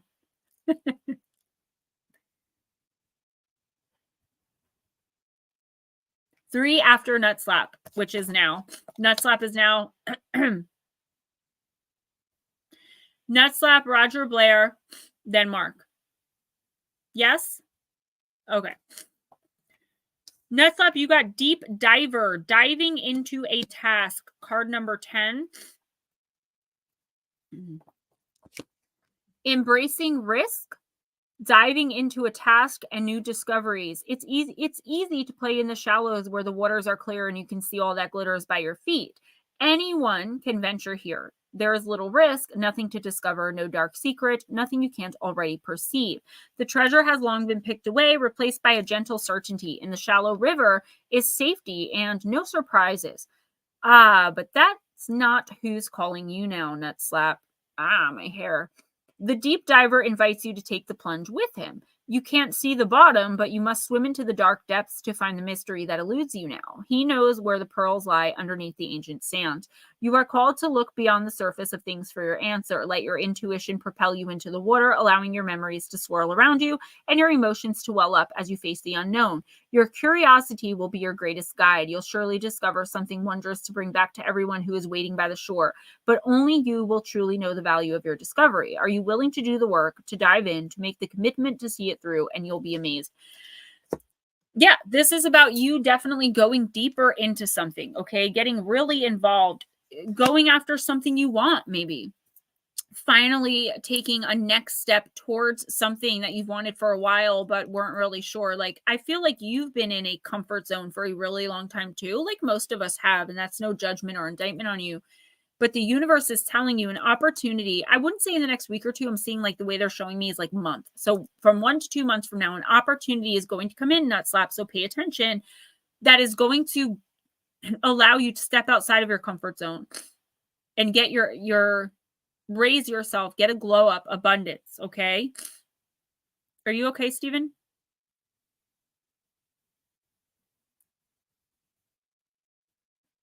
Sorry, I was counting. Oh, okay. Okay. To have this glow up, to have this abundance come swirling in. But the thing is, if you don't take risks, if you don't accept opportunities that maybe you otherwise wouldn't have, this is about making different choices, going out of, coloring outside of the lines. I feel like you've been in the line so long, feeling trapped, that you've just become comfortable with it. Like it is what it is. The universe is saying, heck no, you have things that you're supposed to be doing, not sitting stuck, still, and stagnant in this kind of sort of controlled environment. Nut slap, accept opportunities to do things that would be out of the ordinary for you. I always use bungee jumping as an example, or skydiving, because I can't even imagine doing that. This is that type of thing. Like it's something you never considered doing before. It's probably not for you, but by taking this risk, taking this chance, it's going to start in motion it's going to start in motion a chain of events that's going to bring you to abundance and pull you outside of your comfort zone, but in a really good way. You won't even really be uncomfortable. It's like this is your glow up moment. This is something you've been waiting for a long time and trying to manifest, not understanding what was going on. The universe thinks you're finally ready, but you have to take leaps of faith. And then one of those leaps of faith, one of those opportunities will lead to everything you've been trying to manifest for so long and pull you out of this stuck, still, stagnant situation. Make no apologies and have no regrets. This is your soul path. That's how I always see it. I see you guys in my mind's eye, and whether or not you're walking the path or whether you're like in the woods. And that's how I know you're on the right track. So I'm seeing the right track like this, and nut slap standing right off to the side. You're almost there. Roger Blair, I'm using the Oracle of the Radiant Sun. Miss Pixie, lots of hugs and love. I wish I was there to give you a real hug. I hate having to just say hugs. It makes me feel bad.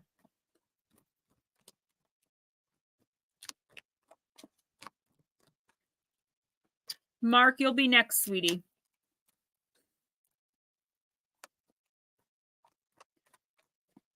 Miss Pixie, I'm shocked at that language, lady.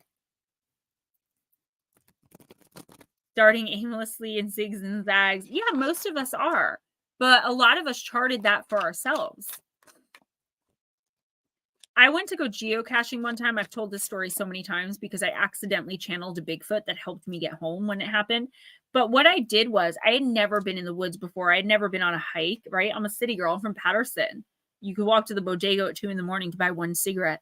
So, and a beer. So I decided that I was going to walk as the crow flies, not realizing you're not supposed to do that. Oh my gosh. It was the worst day of my life. I'll never forget. It was April 23rd, 2019. That's how bad it was. I remember it in my head. Ghostdragonzw, thank you so much for that amazing donation. Extra tissue for me. I know. It's coming. Nutslap, it is coming. I don't feel like it's going to feel like a risk for you, though. I feel like it's going to feel, honestly, like a waste of time. Like, why would I waste my time doing that? And that is the exact thing that you have to do. So when something comes up where you're like, no, that's not for me, take that opportunity, take that chance, whatever it is, okay? Because that is where your opportunity for that glow up, that abundance, that magic is going to come in. Ghost Dragon, seriously, thank you so much. You shouldn't do that. You do enough already. Life with Bobby, hello. All right, Roger Blair, you got publicity. And remember, this may not be where it is in your chart, but it is the energy that's coming in for you. So this is Jupiter in, I think, Leo. I opened right to it. Yeah, Jupiter in Leo. Roger, in order for Jupiter Leos to develop and grow, they constantly need to find themselves in situations in which they can put on an impressive show. Jupiter Leos think bigger than most and so have to take the lead if they want to get things done.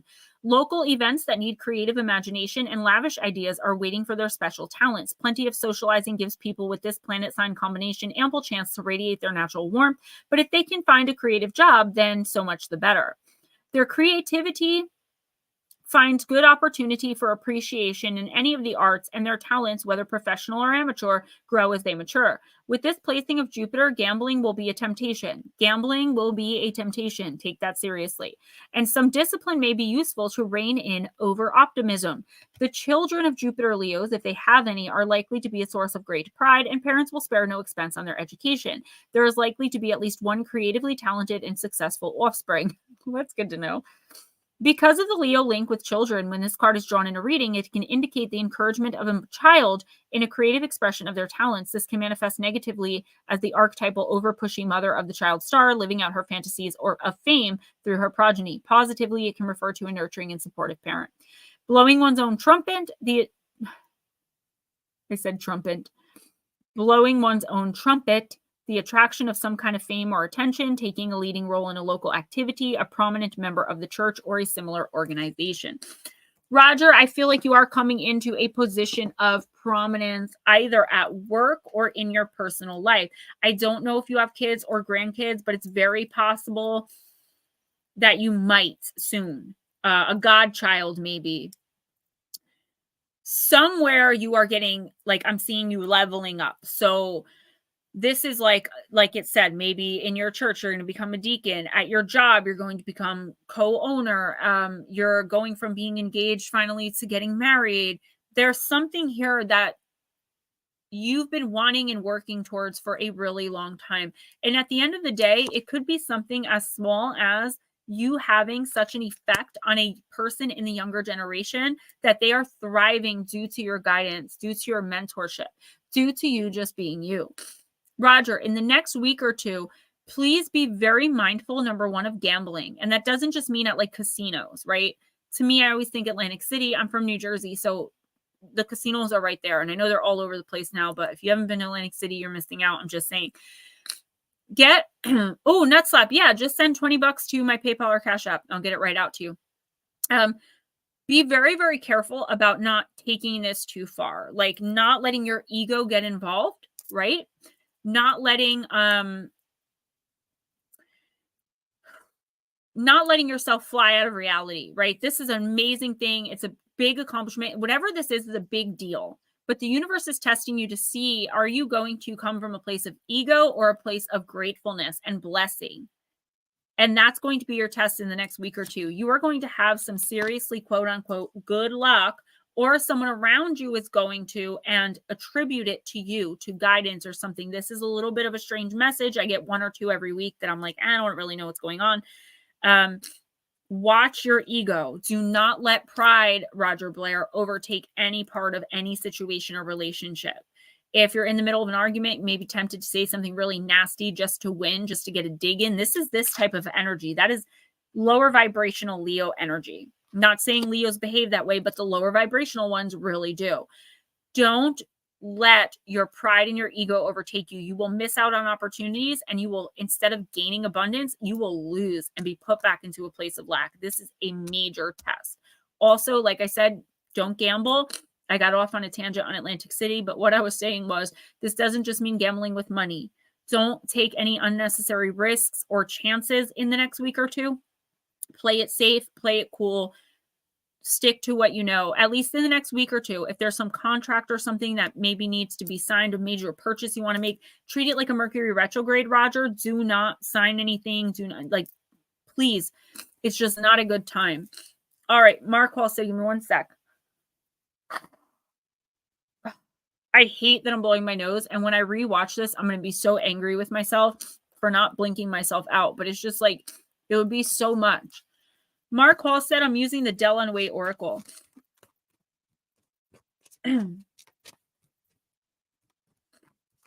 You're welcome, Roger. Be careful, okay? If something seems too good to be true in the next week or two, it is. So don't jump on it. If the price of the house is too good to be true, what do I always say? It's usually haunted. All right, Mark.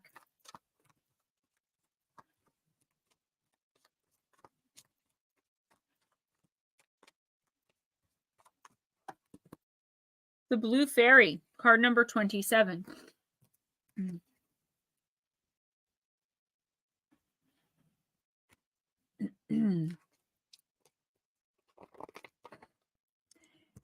Thank you, Mark. There was this sweet man who wanted so badly to have a son. I granted his wish and gave him one out of a wooden puppet. Pinocchio was the name of the puppet. I watched over him during his adventures to get sure he grew wise. Then I transformed him into a real little boy. I only appear to those who have faith in my lucky star and gently pray for my intercession. If they're pure at heart, I grant their wish and pour magic into their lives. Rejoice and feel blessed. Your prayers have been heard and your wishes are about to be granted. Mark, you have fought very hard to get to where you are now, but the thing is, you've never lost hope nor faith. Therefore, you will be rewarded. This card really comes to you as a blessing and a very good omen. So just relax, celebrate, and say thank you. Your dream is to come true very soon. That's an amazing, amazing card.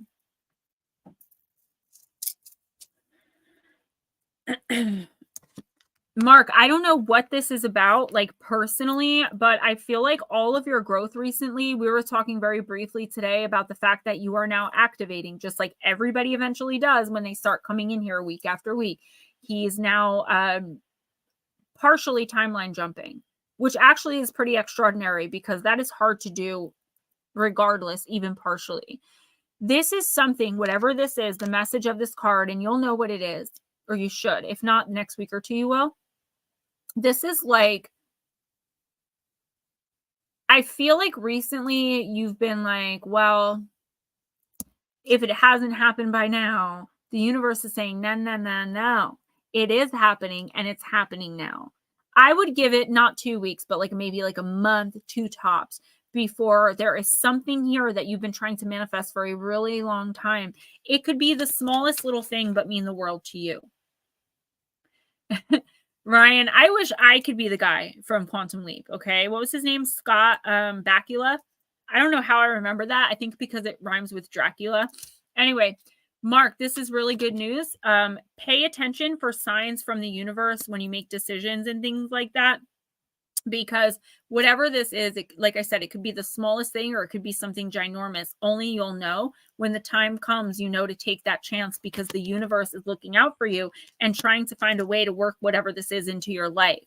In order to bring big, huge blessings and abundance like this, like what's represented with this card into our lives, we have to make room, which means we have to get rid of things that are stuck, stale, stagnant, dead, done, over with, and no longer serving us. Step into your power and you are going to be amazingly blessed. Amazingly. And I would love to know what it is when it comes in.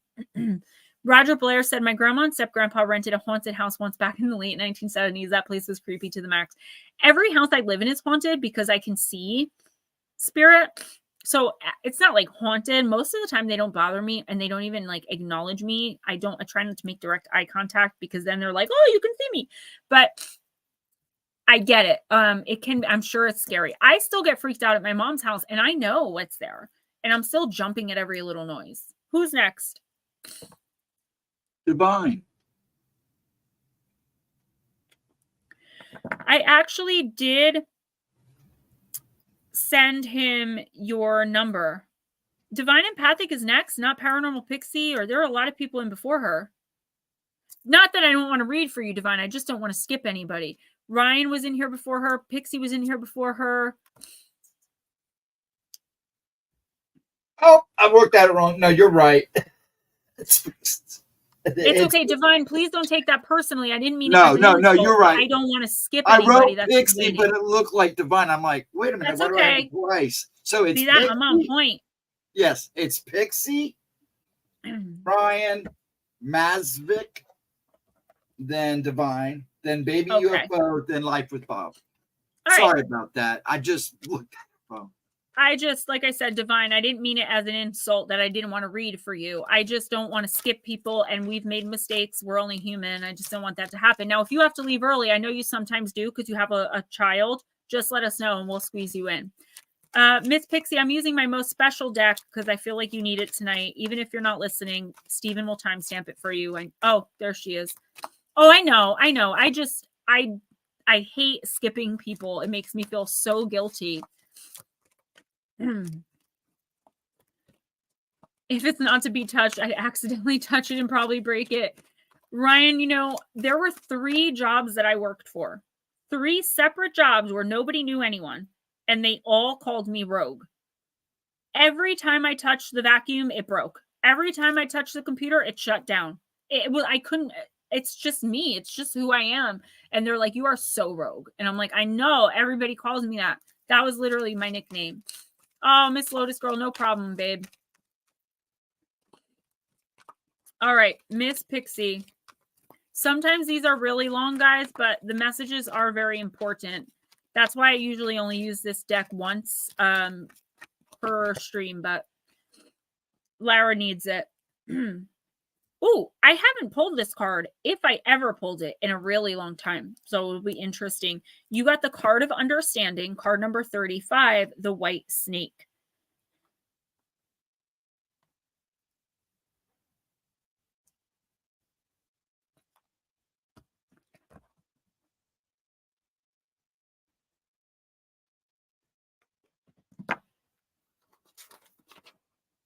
All right, Miss Lara. Nightcrawler. They were convinced I teleported. I'm telling you, it's light workers. You are a light worker if you're here. Andrew, I'm glad you're here. Glad you're back.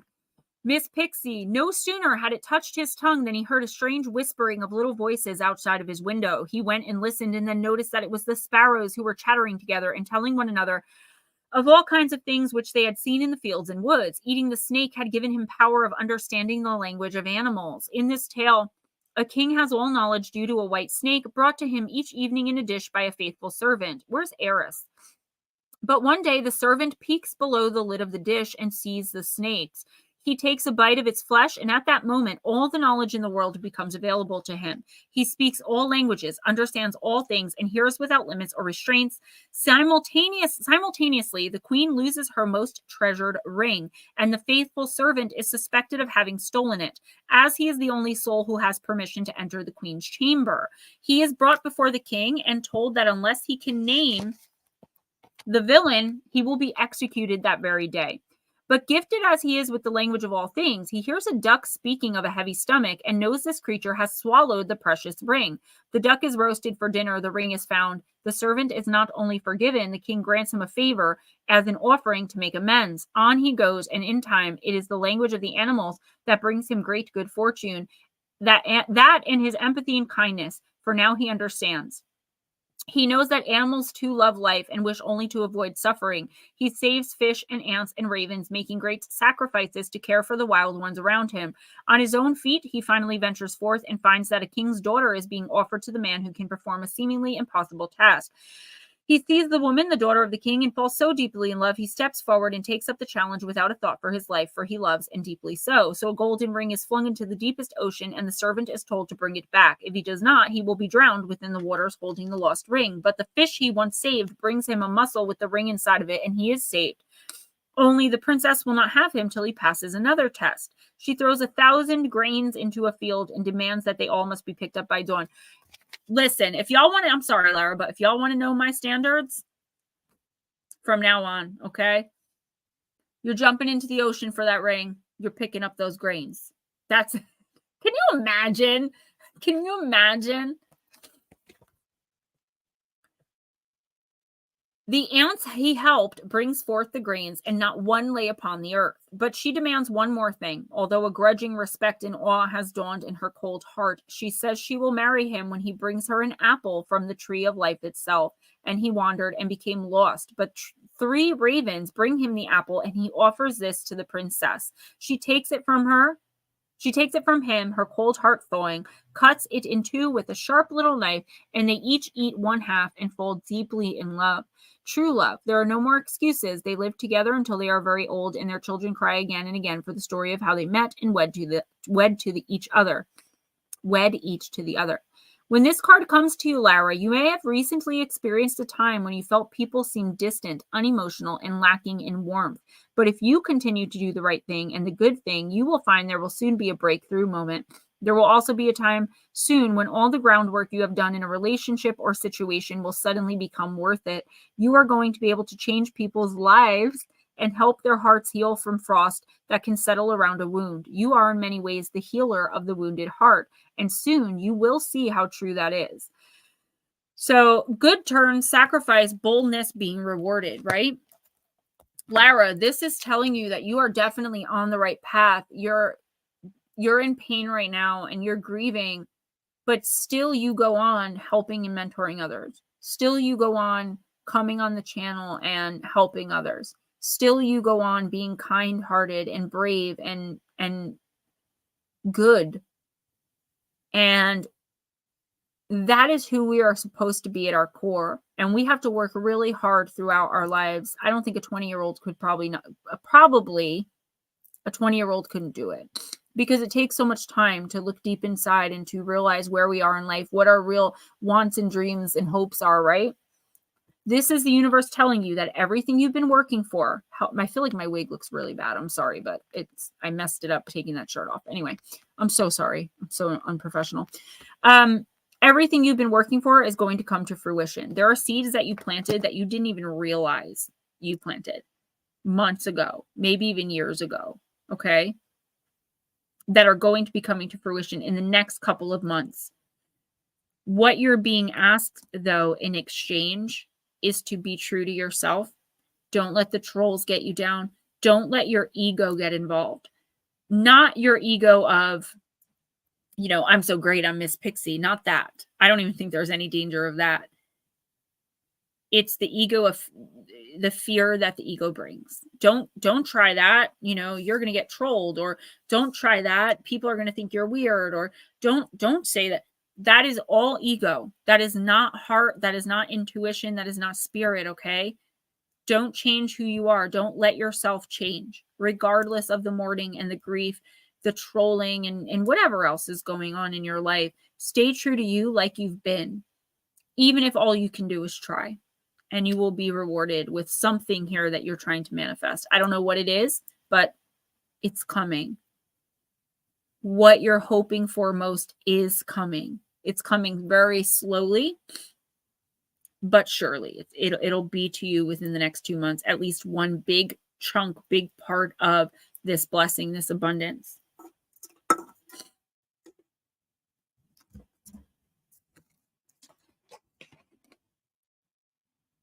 You know who's next, right?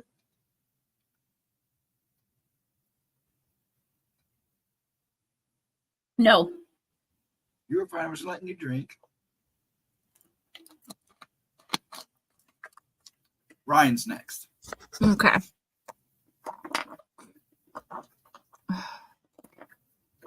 My dad. Lotus, don't forget to send me what that lip plumper is called, please. Sorry, guys. My lips are really dry. I got a lip plumper right here. I just don't feel well. Okay. Ryan. Don't tempt me, Lotus. I love getting muddy. I'm still a kid at heart. I'm going to use deep, dark, and dangerous. Yes, ma'am, Miss Pixie. It's all we can do, right? The guilt, the shame, the fear, the regret, that all comes from the devil. I refuse to allow it to rule me. That's not to say I've been accused lately of being shameless. That's not true. I'm just confident, right? There is a difference there. Shameless is like you have no care or respect for other people or yourself. Confidence is being confident in your ability and knowing what you're capable of. But it's still hurtful to be called that, to be accused of being that.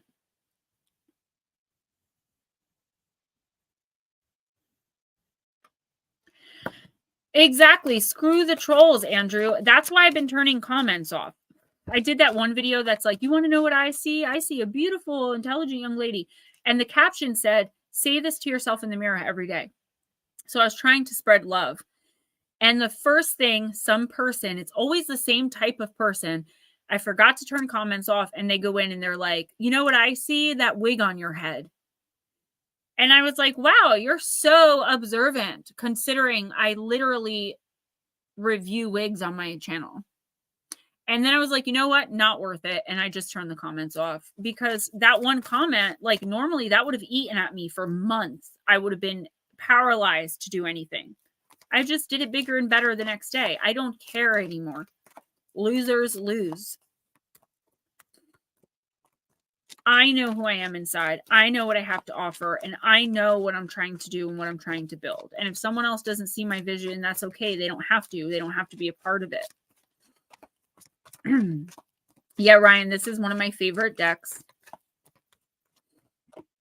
It's being self-assured. Yeah, there is a really huge difference. And the thing is, like, I know what it's like to be shameless and to be arrogant and to be manipulative. I know what I was. I know what I'm capable of being, but I also know what I am. And I know that very, very strongly, and I'm very confident about that. So no matter how much this person says I'm shameless, or I'm doing something negative, or putting something negative or bad out there, it matters to me because I care about the person saying it. But at the end of the day, it really doesn't. It's not going to stop what I'm doing, because I know where I'm coming from. I know where I've been, and I know where I'm going. I'm very self-assured. That's it. Bottom line. What's that song? It's like, I'm not cocky, I'm confident. So when you tell me I'm the best, it's a compliment. All right, you got the Sphinx, and it is the card of gratification. Card number 40. It is a dangerous card.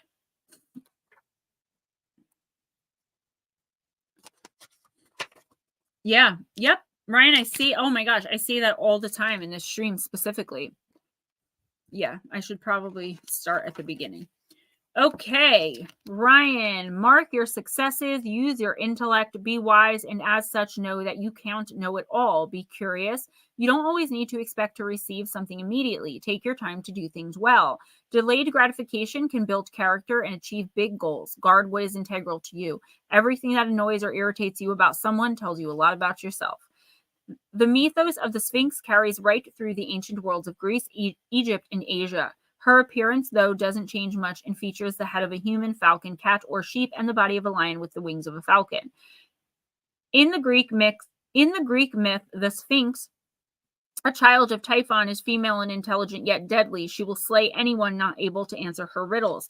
In Egypt, the Sphinx has a head of a man and was considered benevolent and protective, guarding entrances to important buildings like temples. The famous Great Sphinx of Giza in Egypt is...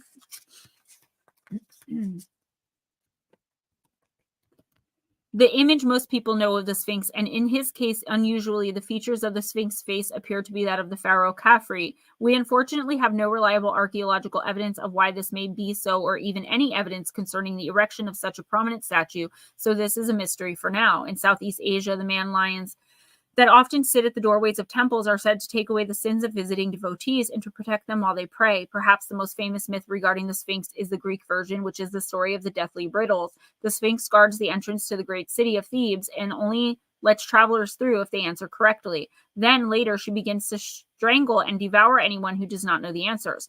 People are wary about entering at all, and the Sphinx is gratified at being fed so many people who simply do not pass her test. The riddle is this: which creature has one voice and yet becomes 4-footed and 2-footed and 3-footed? Eventually, it is Oedipus, who manages to work out the answer. Man, who crawls on all fours as a baby, then walks on 2 feet as an adult, and then uses a walking stick in old age. The Sphinx is outraged and decides to ask him a second riddle, knowing full well that if he fails, she's going to kill him. There are 2 sisters. One gives birth to the other, and she in turn gives birth to the first. Who are the 2 sisters? She asks. Oedipus takes his time but answers day and night.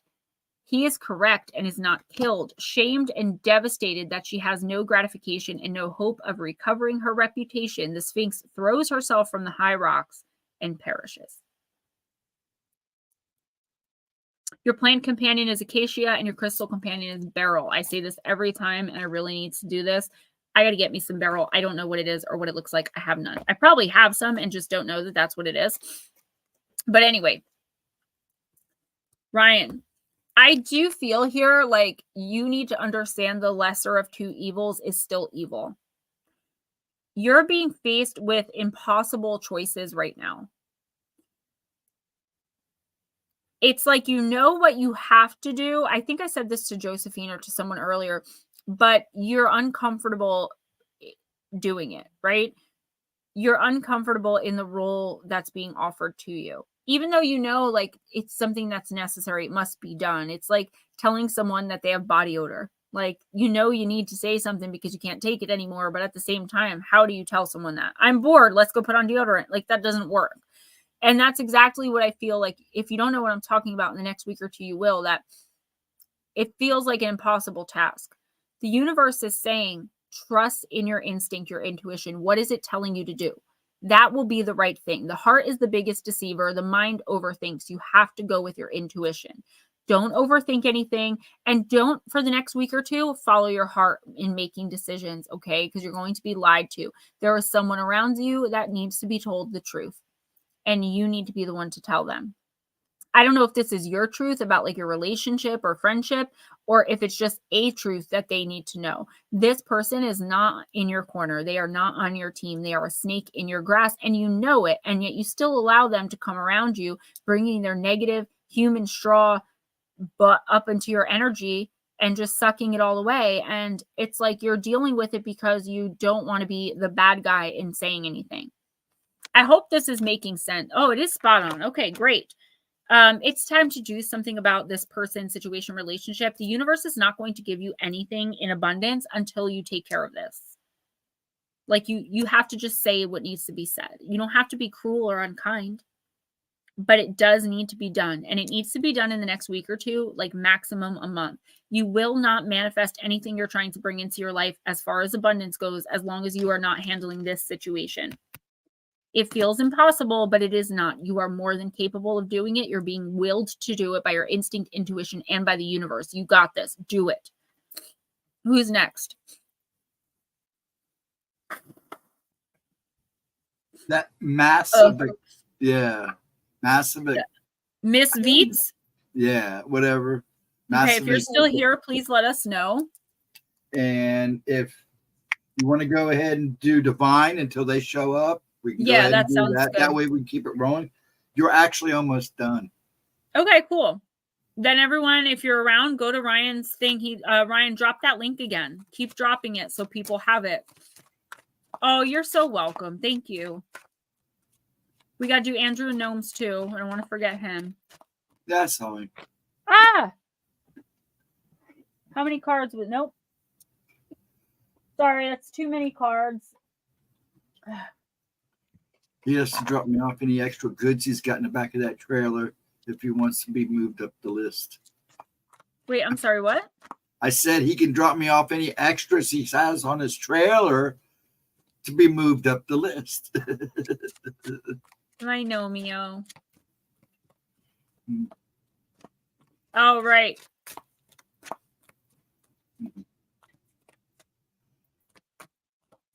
Divine empathic. Sorry, I had to think for a minute. My head, you know how like when you have like the flu, your head just gets so cloudy. I went to send a really important emotional text message to my mom earlier, and I sent it to the person I was talking about by accident. If you're curious about the Wendigo and Skinwalkers, I'll be talking in depth. I am. I'm going to be listening. I don't like coming into chats. I don't even come into Ghost Dragon chats because I feel bad when I don't say hello to every single person. I feel like I'm rude and people are going to like hate me and think I'm conceited or like above it. It's just I'm usually busy and just listening as I do other things. Oh, thank you, darling Deb. I have so many more. I have the full moon, and then I think you'd like the one underneath this one. It's almost the same, but it's bigger, and it's like very pink and oh, it's beautiful. And Miss Smoochie sent me a mushroom one that I really, really liked. It was more psychedelic, but it was so heavy because it was a really good one. It wasn't like a cheap one, you can get them like really cheap and thin. This one was so thick and heavy and like well made that it ripped the thing out of my mom's wall and she almost had a heart attack. So I had to not use it, but I've got to get it from her house because I want to use that one too. I even have a green screen. I just have no room in my gigantic house to like work. I have 2 desks that are catty cornered. That is all I have. It's smaller than a prison cell, my workspace. So. You have 2 green screens, a huge whiteboard. Yeah, I was just going to say, and like 2.5 years ago or more, I was sent a 10-foot by 8-foot gigantic whiteboard to help me work, because when I write, I need that. It's still in the box in my hallway. I don't have room for it. There are spare rooms, spare bedrooms. I don't know what goes on in my home sometimes. All right. Sorry about that. Divine Empathic. Let's do this. I've been slowly taking my power back while still trying to be loving and considerate of everyone else. You know, it's hard. It's very hard to embrace your power when there's so much resistance from loved ones, you know, because you want to love them and you want to be there for them. But at the same time, you need to be authentically yourself. Lotus Girl says, trying to get daughter to jump in, but since her reading, she's doing her writing manifest. Good. Well, we're going to do a timestamp for her. I said that from the beginning. Carson's getting a timestamp. Divine Empathic, you got Mars, card number 26, drive, energy, and passion. Mars has like overtaken the stream tonight. This is the 3rd or 4th card about Mars.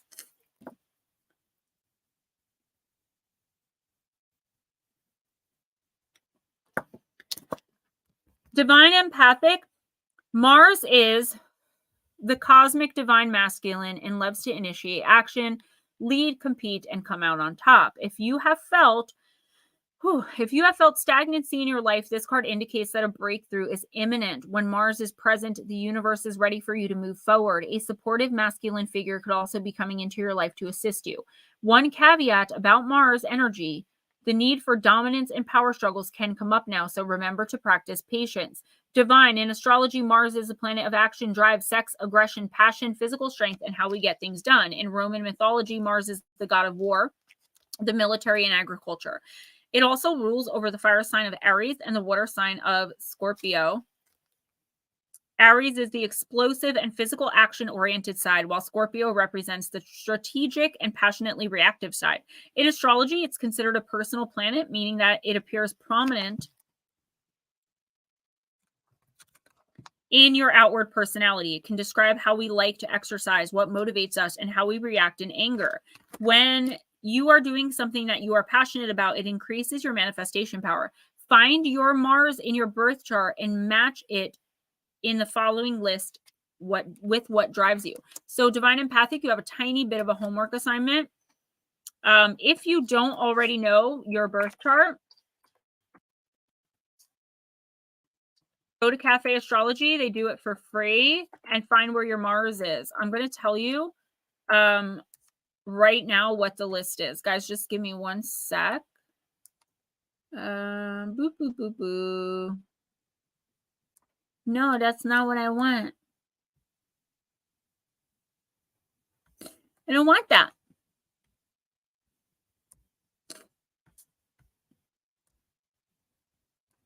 Okay, there we go. I got it.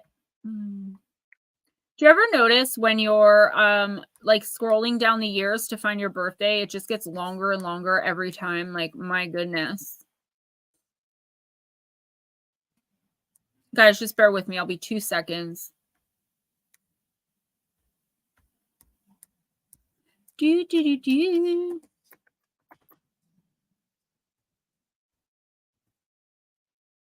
we go. Yes, baby, that's it. Oh, no. I didn't mean to do that. Get out of here. No. Stupid. I know you guys are like, what is she doing now? I'm finding out where my Mars is. So that's how easy it was for me to do that. Okay. So Divine Empathic, go into Cafe Astrology. When you look it up, it's going to say natal chart. So my Mars is actually in Aries. Okay. So I'm going to read these to you and you can come back to your reading and find where yours is. Mars in Aries is leadership and independence. Mars in Taurus is sensuality and values. Mars in Gemini, speech and communication. Cancer, nurturing and emotion. Leo, expression and creativity. Virgo, analysis and organization. Libra, beauty and balance. Scorpio, strategy and intuition. Sagittarius, learning and optimism. Mars in Capricorn is structure and discipline. Aquarius is logic and innovation. And Pisces is emotional depth. Prepare for a fiery, passionate time of creation. Sex is a positive outlet for you right now. So Divine Empathic, I don't know if you have any like plans to meet a guy or hook up. Keely, hi. Yes, welcome. Hooray. I don't know if you're planning on meeting a guy, girl, and I usually don't give love and sex readings, but there's some passion here. I don't want this to be the toxic ex. Not to put your business out there, but we've talked about it in stream. I'm not going to get too personal. I know so many of y'all's personal business, but I promise you I would never tell. And I talk to you guys a lot too. So that makes me proud that you guys trust me. Divine, you definitely are going to meet someone where there is a physical attraction and it is reciprocated. The problem is this is nothing more than that. Don't get sucked in and get distracted from what you're trying to manifest and create for yourself and in your life by this person.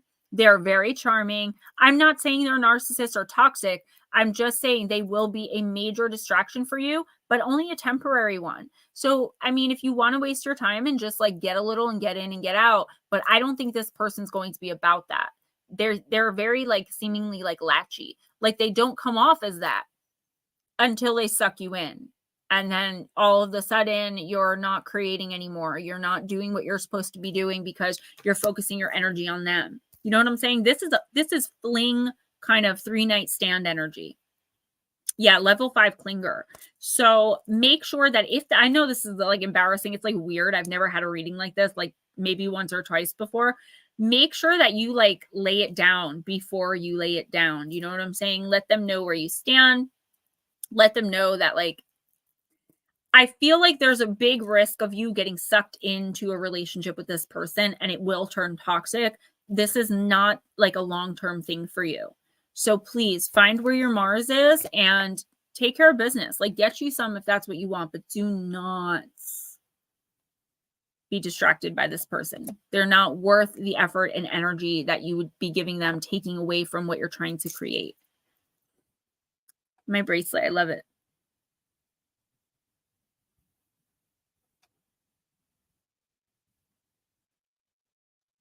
Okay, who's next? Sorry about that. I was just trying to catch my list up. Baby UFO. Yeah, Keely, I'm so happy you're here. I've seen you in other live streams on the channel, like Ghost Dragons live streams, maybe Miss Lara's, but I've definitely seen you and I was like, oh, a new person that didn't come into Oracle yet. Get out of my mouth. Thanks. Baby UFO, I'm using the Raven's wand. Yeah, Mark Halstead says I have 5 years. I also have 5 years of helping researchers review their videos. You've come up with some pretty interesting stuff. Guys, my B-Day, as I said before, is on a Friday. So more than likely, we're going to be streaming. Lotus Girl, I'm so happy. I'm thrilled. I'm going to be doing marches in the next 2 weeks. She's definitely on the list. So Lotus says, by the way, Gemma, after Carson's reading, you really will corrupt big time. Carson is Lotus's daughter, IRL, in real life. And Lotus commissioned a meeting with Carson's permission. And it changed her because it woke her up to the fact that her guides are there, you know? And I love that. I'm going to get emotional because you guys know that's what I do. But I really do love that brought her to a new place. Okay, so Keely, if you can hang out until after Baby UFO's reading, I will read for you real fast. If you had told me that, I wouldn't have pulled for him, but I already did. So hang out. I'll try to make this quick without going off on a tangent, and then we'll get you read. Baby UFO, you have old ghosts. My dad always tells me, don't shake up old ghosts. You know, don't cause a problem where there shouldn't be one, or don't call attention to something that's problematic if you don't have to. So come on, old ghosts. LMNOP. Okay. You got it in the upright position. Everyone's past holds someone who left a deep mark, either for good or bad, but who slipped away or vanished. Looking over our shoulder, we still glimpse them in our memories. Is Kara Morgan looking back with longing or resentment? A witch knows that it's not good to carry around either sentiment forever. To finally be free of them, our choice is to either draw a mental line under the person and move on, or seek some kind of reconciliation and conclusion. Oh, thank you so much, Keely. You're so sweet. I feel like it's weird today. Okay. Yes, Bobby, thank you. I would have asked. Okay. Baby UFO. I feel like you're going to be, if you're not already, spending a lot of time reminiscing, right? Like, what if I did this? What if I didn't do this? What if, and there also could be someone from your past coming in. This is a slight warning. Like, don't get caught up in it. This person is not for you. That's why it didn't work out, whether it was a friendship, a kinship, a relationship, just a situationship, whatever it was. This person, like I just told Divine Empathic, is really not worth your time right now. Guilt, shame, fear, regret come from the devil. They're lower vibrational, and light beings have no business harboring them. Okay. You need to make sure that you don't get sucked into whatever this is. If you feel like you owe someone an apology and it's not going to hurt anyone to give it to them, give it. Or offer forgiveness from afar. Forgiveness does not ever have to equal reconciliation. And in fact, the person doesn't even have to know you forgave them, because it's for you. It's not for them. There's someone coming in from your past, either trying to hold something over your head or trying to make you feel bad. You don't have time for that. Baby UFO, do not be manipulated into thinking you owe anyone anything, because you don't. Again, if you feel genuinely you owe someone an apology, give it. Otherwise, boy bye, girl bye, bye bye. You don't have time. Keely, thank you so much. That's so sweet. I love that you guys love it. I get so many compliments. All right, Keely, I'm going to use the Vampire Oracle, Life with Bobby. Thank you so much for that. All right. I'm trying to be quick because I don't want you to get in trouble. So many people come in from work, like on their breaks. Yeah, baby UFO, just be very vigilant, very mindful of anyone from your past sneaking around. Or anyone that told you they forgave you and like you're moving on and now they're going to start bringing that crap up again. No. All right, you got the card of hope, anticipation, bright prospects, and wish, card number 43.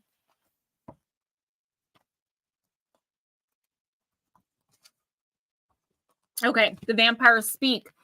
Keely, this little creature, this small one, a vampire with a heart and soul, is surrounded by death, by endings, by sadness, by the void, and by those who have left her. Like you, she is facing the darkness within others and within life, and she feels utterly alone. But what she has with her is the ability to hope, and she chooses this. It's not something that's always easy, but she has lit a candle in the deep darkness upon a heap of skulls and nothing else, and she has struck a light and held up her light. She is quietly defiant in the face of death, of change, of silence, of loneliness, of criticism, and of great dilemma. If this card finds you at this time, Keely, you are being asked to rise above those who are giving in to hopelessness and negativity. It does not ask you to be falsely hopeful, nor to put on a happy face and refuse to face what must be faced. It asks you to be hopeful. You do not yet know the outcome. You do not yet know what will happen next. But what you can be assured of is that this hope that you have the capacity to create will sustain you in a time of great difficulty. Keep it strong, quiet, even small. Face what you must face, do what must be done, and know that, yes, the situation is really difficult. No doubt about it at all. But we vampires ask you to know that one of the most beautiful and life-affirming things any of us can do is refuse to give in, refuse to give up, and not only that, to do what must be done with hope. That light will attract help, intervention, assistance, and our admiration and respect, which in turn will deliver more assistance. You know there is some optimism you can create. You know you are better. You are the bearer of the torch of the light in this circumstance. And you know this hope will warm, inspire, and nurture others. Lighten up the world you are within. Strike the light and watch the shadows and dangers recede into the corners. Keep that flame burning. Blessing, your ability to create possibilities in a seemingly hopeless and difficult situation brings out the best in others, which has a strong ripple effect. You must have manifested change through this hopefulness. Curse, without hope, we lose heart. If hope feels futile for you, know that the act of hoping, of choosing to believe there are still reasons to look forward with optimism, will create a more positive outcome than you are looking at in this present moment. You will soon have hope, which will make whatever is taking place at this moment easier to bear. This hardship is impermanent, and tomorrow will be better. So, Keely, okay, here's the thing, and you're so welcome. If you need to, you can always come back and listen to the rest of it. Here's the thing though. There is something really poopy going on, right? Really S word. And you're about at your wit's end with it. And if you don't know what I'm talking about in the next week or two, you will. It's like you're like, I give up. Like, I've tried this, I've tried that, I've tried the other. And unfortunately, there are people around you who are no help at all. All they want to do is bring you down, see you fail. And it's like, you know who they are. You do your best to like avoid them or avoid the conflict within those situations. The universe is telling you to keep holding on, keep fighting, keep trying, right? Don't do anything to your detriment. Try to get away from the people who are energetically bleeding you. All right. Because there is some toxicity here, Keely. Someone who is unappreciative, manipulative, very, very toxic. Again, it doesn't have to be a romantic relationship. It could be any kind of situation. A family member, a friend, an employer, employee, a coworker. It doesn't matter who it is. Someone is very toxic and they're constantly being pessimistic about everything. When you have a good idea, they have a reason why that's not so good idea. You don't need that crap in your life. If you have a good idea, move forward with it with confidence and with hope. In the next 2 weeks, you're going to get the final solution to whatever this huge problem is. And it's going to be up to you, though, if you move forward in that solution, in that space. Or if you decide to be like, you know what, that's too hard, or I can't do that. It's up to you. But the choice you make is going to have a permanent effect on your life. So choose wisely and choose what your intuition knows. And honestly, it's going to be the hardest thing. The hardest thing to do in this situation is going to be what you're offered. So you're either going to have to, suck it up and do this really hard thing to bring more peace into your life and more room for your manifestations to come true and to happen. Or you can be like, no, thanks. I'm comfortable where I'm at, even though it sucks, and I'll figure something out. If you choose the latter, don't expect another opportunity for a really long time. You are going to flounder. I'm not trying to be mean. I just say what I hear in my head, what your team is telling me. Okay. So don't think it's me like giving you advice. I would give you the same advice, like choose wisely. Do not, this is very, very important. The most important thing. No, you can't give up. And do not listen to people who do not have your best interests at heart. Because you know who this person is or who these people are. And yet you're still listening to what they have to say. Ghost them. If you can't ghost them completely, shut them down.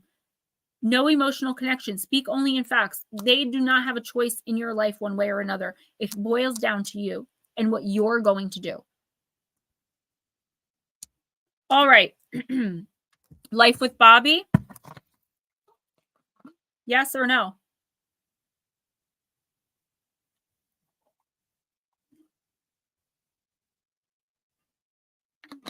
I'm so glad it resonated. Yeah, because I kept seeing more than one. Usually it's like this one, sorry about the shaking. It's usually like this one jerk person.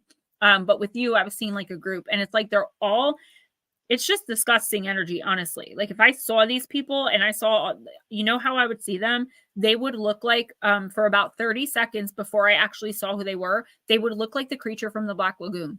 That's how dirty and rancid their energy is.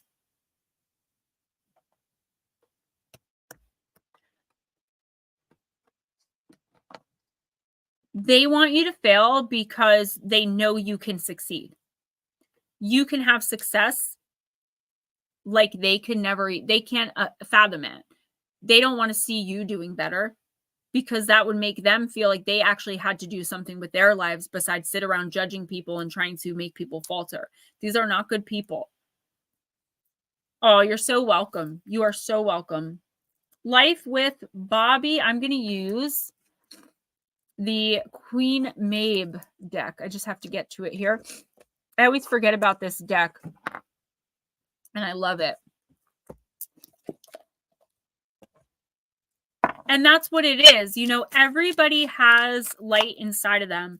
The reason people are like, Gemma, with you being who you are, how do you end up in toxic situations? I'm just like everybody else. I see the light in people and I work with the light, but we can't do that. If someone else is not working with their own light, we cannot have anything to do with them because they will suck us dry. There's nothing you can do to activate someone else's light. They have to do it. Divine, what's the matter? I think you're on a delay because you're like responding to like, I don't know what's happening with you, girl. Is this resonating with you too? All right, life with Bobby. Kelly, you got this, okay? You can do this. The universe is telling you, your team is telling you, this is absolutely a necessity. And if it causes people to be uncomfortable or people to be angry, so what? If someone's angry that you're succeeding and making the right choices for yourself, then who cares about them? They shouldn't be around you anyway.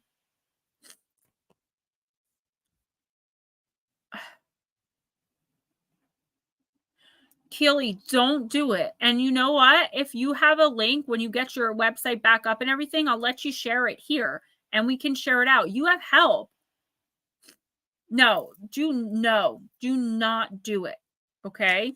And protect yourself. Don't let so many people in next time. And I'm not blaming you. I'm just saying we all have to start protecting ourselves because there's so much darkness in this world, in this poopy world. Protect yourself. Don't be an open book. And it sucks because we're naturally open books, most of us. Can't be that way. I learned that the hard way. I used to talk about my personal life, my private life, and all it does is get it thrown back at me. I don't do that anymore. Not your fault at all. Why should you have to suffer because somebody else is evil? Divine Empathic's on a delay. Okay. Life with Bobby. I hope you're still listening. You got Beauteous Freedom, card number 23, which is my favorite number.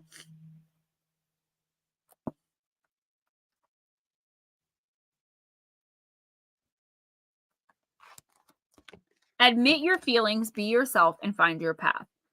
Beauteous freedom is on the horizon for you, but in some significant way, you're not quite free. Not yet. You have been running from something, a deep pain that you don't want to feel or haven't had the time or space to safely feel in the past. Or you have been so focused on succeeding or surviving that you've been ignoring the wild spirit that is absolutely vital to who you are. Bobby, in some cases, you may be experiencing an addiction. This addiction may have been born out of a desire for freedom, but now it only serves to keep you captive to its demands. It doesn't necessarily mean drugs or alcohol, so please don't get offended. In other cases, you may have locked down your creativity, desires, and sense of adventure. You may be limiting your food intake in a harsh manner, judging or denying your sexuality or sexual desires, refusing to allow yourself any relaxation, playfulness, wildness, or fun. That sounds very familiar. Maybe you have an idea about what it means to be a good person, and that idea does not include your natural irreverence, wanderlust, curiosity, or rebellious spirit. But you need live this way no longer. Now's the time to get honest about how you are perpetuating your own personal imprisonment. Then make the changes that will free you. Step out of your self-imposed confinement. Question your ideas about what it means to be bad or good. Where did they come from? Are they realistic? And how are they keeping you enslaved? Everyone is mean sometimes. Everyone is greedy, jealous, awkward, and petty. Everyone sometimes feels worried, and everyone sometimes feels alone. Everyone occasionally wants something they can't have, and everyone often wants things they can have that won't hurt anyone for them to enjoy. Release all shame, another theme this week, about sharing in these universal human experiences. Stop trying to rise above them, ignore them, or use them as reasons to emotionally isolate yourself, elevate yourself, or deny yourself love. Your beauteous freedom is a fundamental part of you and is accessible to you now. Tap into the energy of freedom and allow it to guide you in finding your way back to yourself. So, Bobby, yeah, I do feel like, Keely, thank you for coming in, sweetie. Life with Bobby, yeah, I do feel like you sort of are playing a role in some area of your life. And it's not necessarily a bad thing. But when it becomes a bad thing, as it is now, is when all you're doing is playing that role. There's no space for you to be who you really are, to do what you really want, to say what you want to say, to enjoy the things you want to enjoy, to just be Bobby. Because now you're filling this role. And this could be in several different situations. So at work, you're filling this role. At home, you're filling this role. When you're out with your sister, you're filling this role. But when you're out with your parents, you're this. We cannot do that. We have to be truly and authentically who we are at all times. That's how the universe weeds out the people and situations that are no longer serving us to bring in new. There's no room in your life for new experiences, for new people, for new manifestations, for achievements. There's no room because you're so busy fulfilling like these parts you're playing. And that's okay. We all do this at some point or another. This is very common. The thing is, you have to break out of it. The universe is telling you in the next week or two, stop. Take the masks off. Be authentically you. Even if you test it out a little bit at a time, you have to start taking those first action steps, because there is no room in your life for the universe to move. Think about your life as a chessboard, and the universe moves the pieces around for everything in your favor. But if the whole chessboard is filled with pieces, where will any of them move? How will the universe? There's nowhere to go. You have to make space by being you and seeing who can deal with it and who can't, who's supposed to be there and who isn't, what situations are you supposed to be in and which ones don't you need anymore. This is a big message. It's very serious. It's about cutting ties, maybe like long binded ties. But it's time. Now is the time to take action, to step into your power and say, look, I don't want to do that. I want to do this. Actually, the way I feel about that is this. I have a different opinion about that. You are allowed all of these things. And if there are people around you or situations where you don't feel comfortable being you, saying what you mean, meaning what you say, you should not be in those relationships or situations, and those people should not be around you. In the next week or two, start slowly taking off these masks and being who you are. It'll be fun, adventurous, exciting to get back to you again. Right now, it's like you can only be you with you. That's unacceptable. I don't subscribe to that, girl. You got this. Trust me. Just be you. And the right people will stick around for you. And your life will be so amazing. It really will be. You'll get pushback. And sometimes it can hurt. And I'm speaking from personal experience of something I'm dealing with right now. I got to be myself authentically at all times. But it can be painful when other people don't understand it, and they don't want to understand it. They just want to sit around picking at you and speculating at you and criticizing you. Never a positive word. So do you change who you are to stop these people you love or care for from doing this? Or do you stay true to yourself and realize that if they're going to be there, they're going to be there? Natter. I think a lot of us can relate to that. Divine Empathic, thank you so much for that wonderful donation. Guys, until I sign this contract, I am living off your donations, and YouTube takes 49%. Just letting y'all know. I'm not e-begging. I'm just telling you the situation. All right, who's next? Andrew. Life with Bobby says it's very hard to make right choices and not let the past negativity from holding me back. Listen, I know that for an absolute fact, but I'm telling you, your effing past has nothing to do with your present or your future. 6 years ago, I was basically homeless, 86 pounds, drug addicted, and pulling food out of garbages. 7 years ago, actually. I'm a best-selling author now, which is a dream since the first time I ever picked up a book. I have all of you guys who are incredible and amazing as friends. If I let my past define me, I never would have taken any chances. I never would have done anything, because I would have been stuck in, oh my gosh, I can't believe I did that. Oh my gosh, I can't believe I said that. Oh my gosh, I can't believe I lived that way. Oh my God. Oh my God. No, I'm an amazing mother. I'm a really good person. I'm a pretty good wife. I try my best. I keep the house clean. I cook. I take care of my son. I make my own money. I'm independent. I contribute to household finances. I'm pretty sexy when I want to be. But you know what I'm saying? We have to stop letting our past define us. You can tell I'm sick. I feel like I look like a frog or something. I just literally looked at myself and didn't even see me. That was crazy. That's okay. Everyone spells my name wrong. It's either Gemma with a J. My government name, I have 3 first names. So my whole life I've been called by a name that isn't my first name. It's no big deal. I can't believe Mama Cindy didn't come in. Go ahead, sweetie. She's been dealing with family stuff, so that might be why. But you know, I was just a lonely little dragon roaming around eating crispy critters until some lady come along, some Jersey person came along and put me on a chain and put me in a nice comfy drafty cave down in a basement under in a deep, deep cave. You know, you've done a lot of good, little lady, so be happy. Thank you. I am. That's what I'm trying to say. It's like we have to be happy in ourselves. Life with Bobby, if that's what makes you happy, do it. Find the time for yourself. Please, I'm begging you as your friend, find the time for yourself to do that. Journaling is one of the most healing things a person can do. I don't do it usually, but I would love to get back into it. It's one of the most healing, what is the word? Healing. It's just very healing. I can't think of the other word, but it really brings our energy up. I don't know how that works, but I know people that journal are always at a higher vibration than people that don't. It's so weird. So writing, your art stuff, do those things for you. Find the time. Even if you have to like break commitments, too bad for them. And again, I'm not trying to be cruel, but we all have to get out of this headspace that taking care of ourselves is selfish.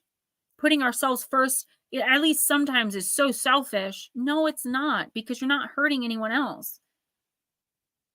But you are hurting yourself when you don't make the time for it. Never deny yourself. Right. And again, not in a selfish way, but we're adults. We can understand the difference between selfishness and taking care of ourselves and self-care. Heather Boyko, I want to start journaling. It's hard to get in the habit of doing it.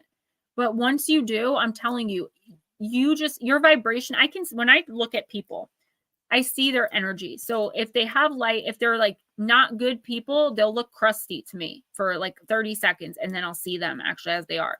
And energy, I see the energy, right? People that journal that I've worked with, their energy is always higher than people that don't, higher than my own, because there's some connection there with just getting it all out, getting it off your chest, being authentic, because we are taught and conditioned to not be authentic. Do not take care of ourselves first. The self-care is very selfish, narcissistic. Being confident means that you're a B word or an a-hole. But when we journal, we can just truly authentically be ourselves, say what we mean what we say, without any fear of judgment. And no matter how hard we try, fear of judgment from someone or something is always going to come in. How am I going to be perceived? I'm not leaving comments on YouTube videos I want to leave for fear that 5 years from now, when I'm famous or at least a bigger influencer, because that is my dream when I have that retreat, that somebody's going to go back and be like, oh my God, look what Gemma Jade said 5 years ago. Like, I'm afraid of being judged, but I can write about it in a journal. Since Carson got that reading, she journals affirmations like crazy. She won't text me when she's writing every night. That is amazing. We got another one. Another one bites the dust. Well, I wouldn't say she's biting the dust, but you know what I mean. Life with Bobby, that's hard too. I did some shorts recently. I was wearing a bralette. I felt really pretty and I felt classy. I didn't feel like I was being skanky or anything. And I was judged very, very harshly for that by someone that I love very, very dearly. I was told I have no shame. I was made to feel very small, and I was just doing what I wanted to do. I felt good that day. I felt confident. I was like, my grown adult sons thought that the shorts that I did in the bralettes were awesome. My mother was like, good for you. I love that shirt. It's hard being authentic. Sometimes you lose people. Do you know, I have a funeral song. And you guys are going to laugh because it's not me anymore, but in my addiction, I would always want Desperado by the Eagles. I always wanted that song played. I thought I was going to die at 32. I think at 32 or 36, however old Marilyn Monroe was. And I remember when I turned 37, my best friend who had passed away, I remember saying to him, like, I made it. He's like, I'm so concerned that you're going to overdose or something like Marilyn did, because I was obsessed with her, still am. And when I made it to 37, it was like this big celebration. But yes, Desperado by the Eagles. If you guys never heard it, listen to it. I used to want that. My dad always said he wanted it played at his funeral. There's a Mama Cindy. And it is so my dad's song. Mama Cindy. You know what I want played at my funeral to drive my kids crazy, because I used to sing it to them all the time? What? I'm crazy in the membrane. I'm insane in the membrane. He doesn't even know the words. Membrane. Yep. My mom always said at her funeral, this is such a macabre subject, but it's funny that we all have funeral songs. Miss Pixie, you know who it was. You know who it was. You're so funny. Casey said the same thing. They were like, I want to crack at this person. So my mom said Ding Dong the Witch is Dead would work for her. Okay.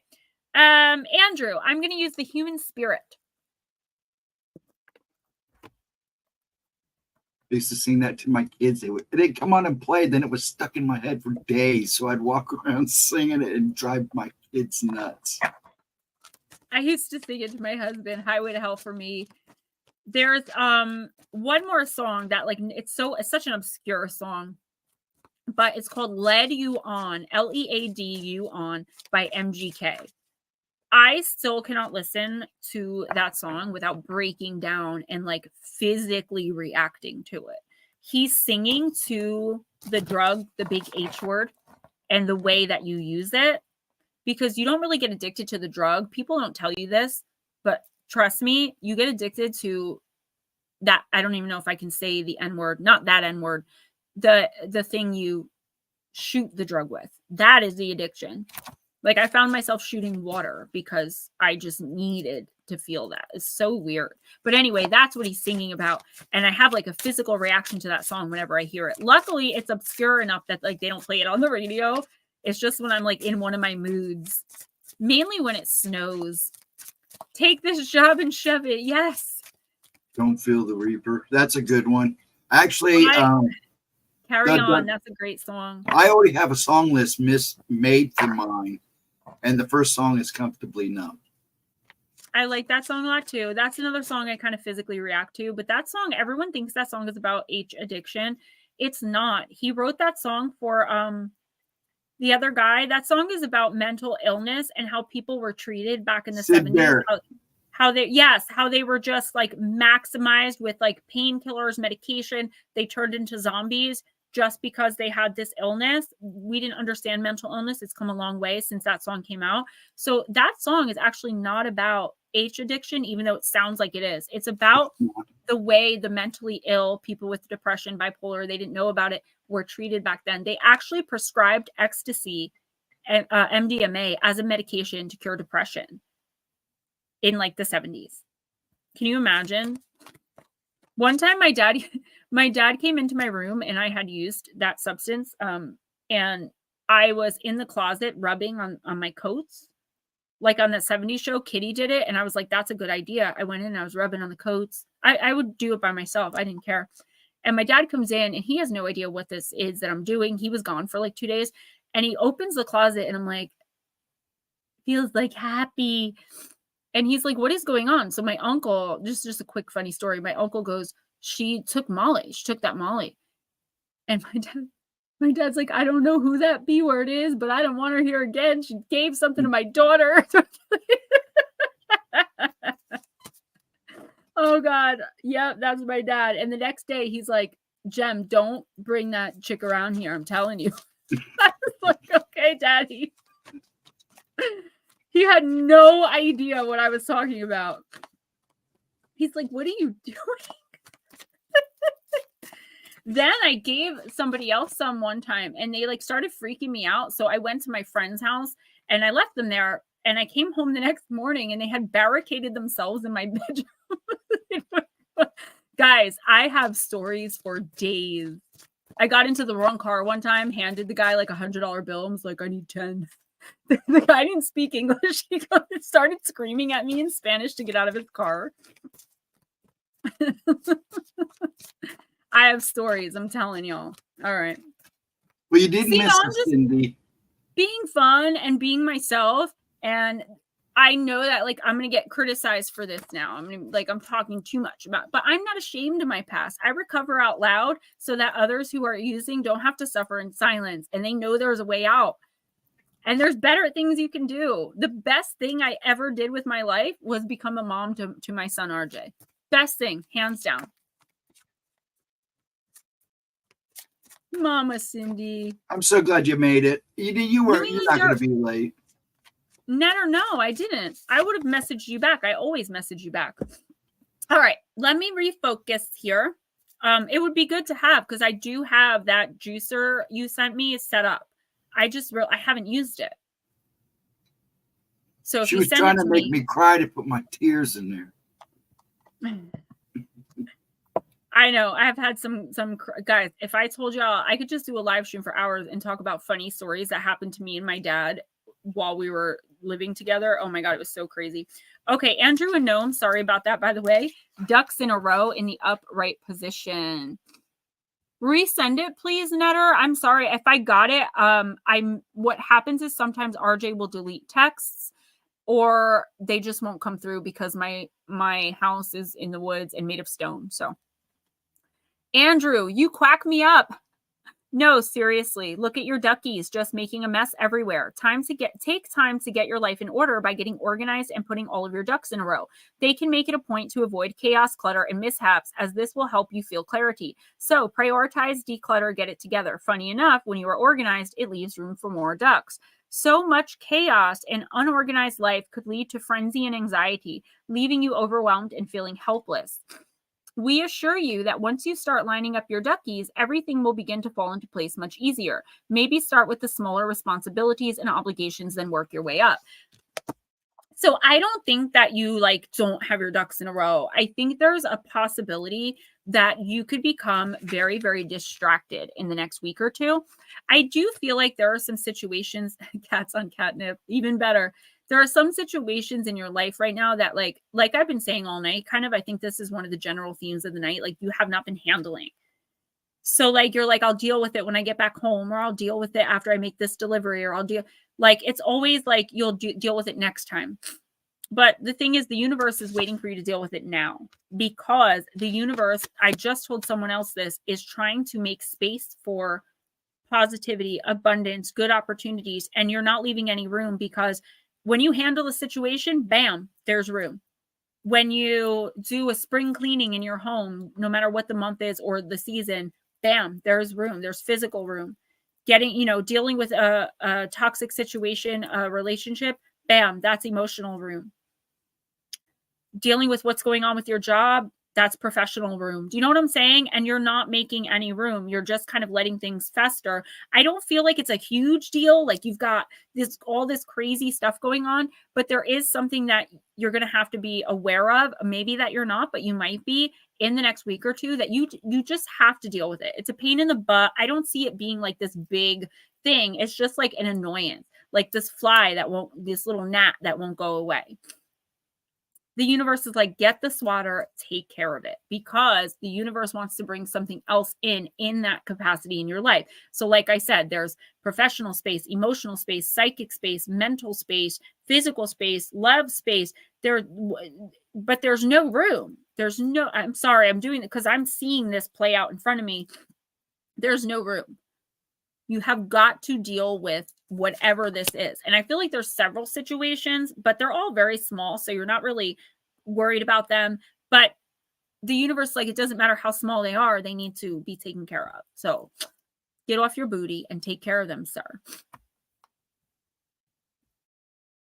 Why don't you go ahead, because we're done. Cindy and Lee, go ahead and do Miss Mama Cindy, and then you decide what timestamps you want to do. I'm going to do Aunt Edna and Carson. That's it? Yeah, Casey said she doesn't want one, or she doesn't need one. She's focusing on her personal. And Bat Mom got hers earlier, right? Bat Mom got reading already, yeah. So I'm sorry. So Mama Cindy, and then we'll do Carson and Aunt Edna. You don't want to do Mike one? Oh, yeah, we'll do Mike too. I wasn't thinking. All right, Mama Cindy, I'm going to use Black Moon Lilith. I said that very Black Moon Lilith. You can tell I'm getting tired and that I don't feel good because I'm getting goofy. Do you need more Red Bull? I do. I sent Ray to Quick Check this morning. He grabbed me 3. I drank 2 already. So you should have told me sooner. And I have, out of that case of blueberry, believe it or not, I have 1 or 2 left of that. Is that what you want? Do you want me to do like I did last time? No, I cannot. I know that. No, the new blue. Yeah, I cannot any flavor but blue. I cannot handle blueberry anymore. I no, that's good. hate it. Well, I got that because that's all they really had that I could get. No, I know. I am not complaining. The fact that you send it to me is amazing. Not complaining, but I just can't take the taste anymore. And in fact, they're actually going to be, from what I understand, getting rid of blueberry because a lot of people are tired of it. I'm going to take that. I meant the blue, the new blue. What do they call it? Juneberry. Now it's the sea blue edition. Okay, that's what I was asking because I can do like I did last time. Yeah, thank you. Actually, it's really cheap right now on Amazon for the 8-ounce. That's basically what they were doing there when I got this. It's like 20 something for a 12-pack of the 8. You got to look at it. But whatever you send, I will be happy with. I just appreciate that you're sending them to me. I'm trying to get off them, but I just can't right now. I have switched to. Not like I feel like the bad guy. No, I drink some cherry tea in place of it every once in a while. It's really good. So I'm getting back in the habit of like not relying so much on it. But if you remember, before you do this, I need you to give me a list of your favorite teas. I got a person that makes specialty teas, and I'd like to get you what? Specialty teas. You know, tea. I thought you said tea. And I hear they're really, really, really, really good. So after stream, text me and remind me, and I'll let you know. Miss Shauna sent me some really good tea. I sent some of it out. I think I sent some to Miss Pixie or Aunt Edna. Maybe around Christmas last year. I don't know. Anyway, yeah, I will. Okay, Mama Cindy, you got the sun, your soul's purpose. There are many layers in your astrological DNA, and understanding your sun sign is a good place to start. When this card appears, confidence, joy, and time in the spotlight is on its way. It's time to move into the truth of who you are and align with your soul's purpose. Wow, we've been hearing this all night. The sun rules over the royal fire sign of Leo, and just as Leo loves being the center of attention, the sun is at the center and is the life force of our solar system. In ancient occult and spiritual traditions across the globe, the sun was highly worshipped, with deities invoking its energy. In alchemy, your sun sign represents the spiritual golden inner light. This bright star is a luminary and provides the energy that is needed to sustain life on Earth. Without the interplay between the nurturing Mother Moon, reflecting the vibrant rays of Father Sun, there would be no life. It is the delicate dance between the divine feminine and masculine here on Earth. The sun is a personal planet, so depending on your unique birth chart, its traits are easily visible in your personality. Understanding where your sun sign sits within your chart provides a map of how to access this part of yourself. In ancient alchemy, the sun's placement in your natal chart can help you understand your higher self and align with this energy. The following guide can show you what energetic characteristics align the most with your sun sign. Find your sun sign in the following list by looking at the date corresponding with your date of birth. So if you're an Aries, you're an independent leader, Taurus, abundant beauty, Gemini, intelligent communicator, Cancer, intuitive nurturer, Leo, regal creative. No, Mama Cindy, never. Virgo, analytical soul, Libra, harmonious lover, Scorpio, powerful alchemist, Sagittarius, wise teacher, Capricorn, structured boss, Aquarius, innovative genius, Pisces, creative healer. That is definitely me. Your life is changing, Cindy. Direction. Your life is changing direction, Cindy, in a major way. It's time to embody your goals. Girl. Accept the change that's coming in. I feel like this is so repetitive tonight, but I think we all need to hear it. It is time for us to be in our power, to take over what the sleepers have done to the collective. We all have this incredible ability to get along with people and to see people for who they truly are, good or bad. Mama Cindy, it's time for you to, again, I will say for like the 1,000th time tonight, put yourself first. Stop allowing other people to make you feel bad about taking care of yourself first. I feel like there's something I hear like beep, beep, beep, beep, beep, like the Charlie Brown, wah, wah, wah, wah.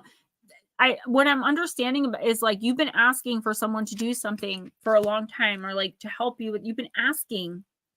I don't know what you're asking for, but I'm seeing someone being like, okay, and then nothing.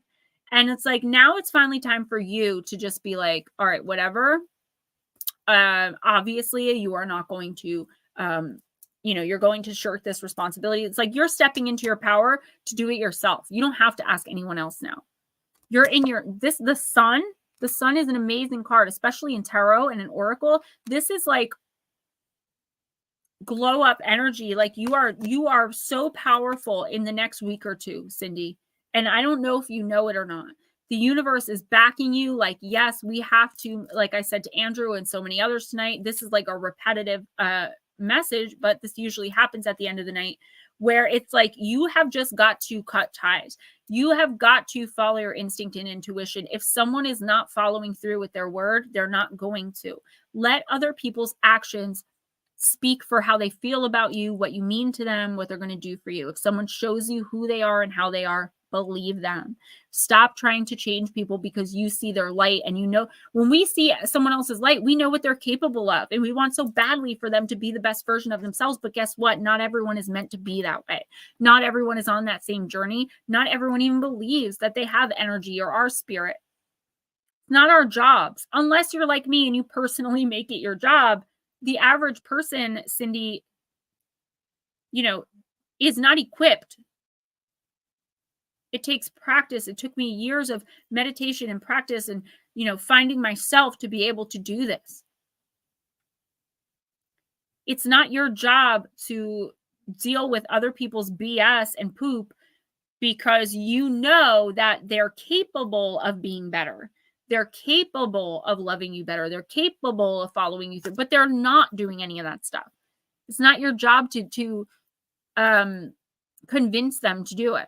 They have their path and you have yours. And you have to start focusing way more, Cindy, on your path and let other people like live and let live.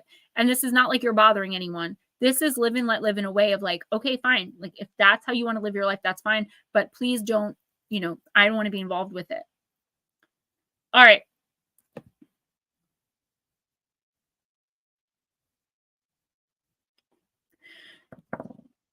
We're going to do Carson. You want to do them first and then just work your way to Carson's a female. Then Mike. Yeah, Mama Cindy, I was just asking about you. So for Carson, I'm going to use the Fairy Forest. I may have used this for her reading too.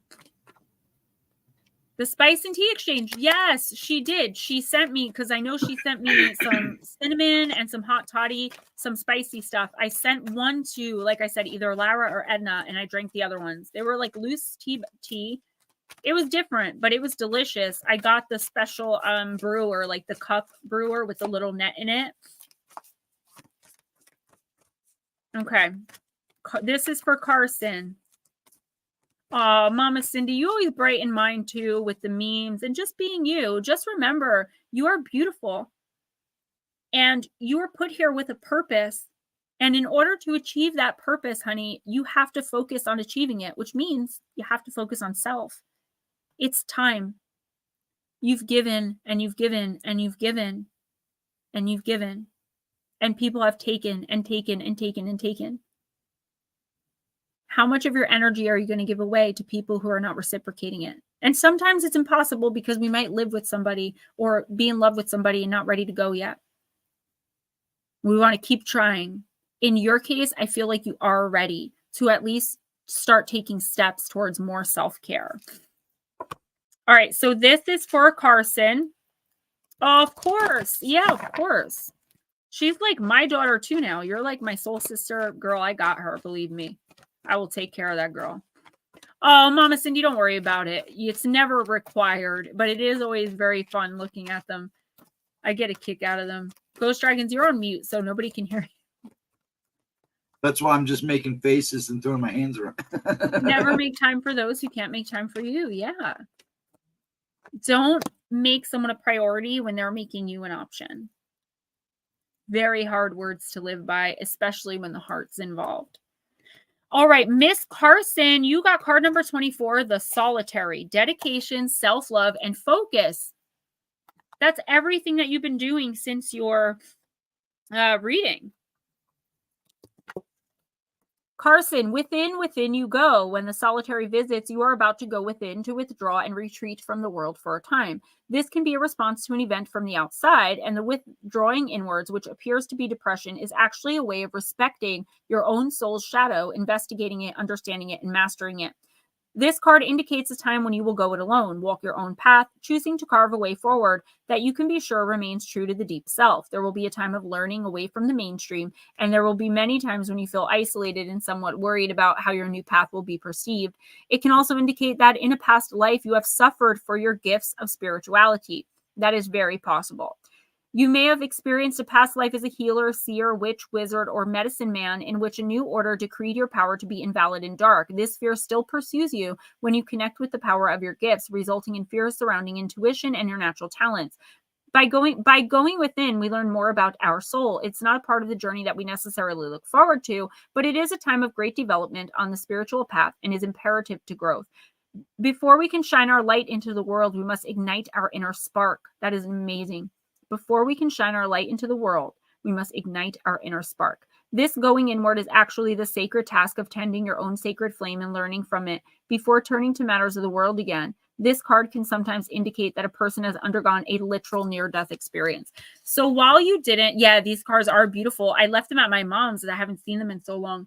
So while you may not have experienced an actual near-death experience, Carson, you have experienced an enlightenment, right?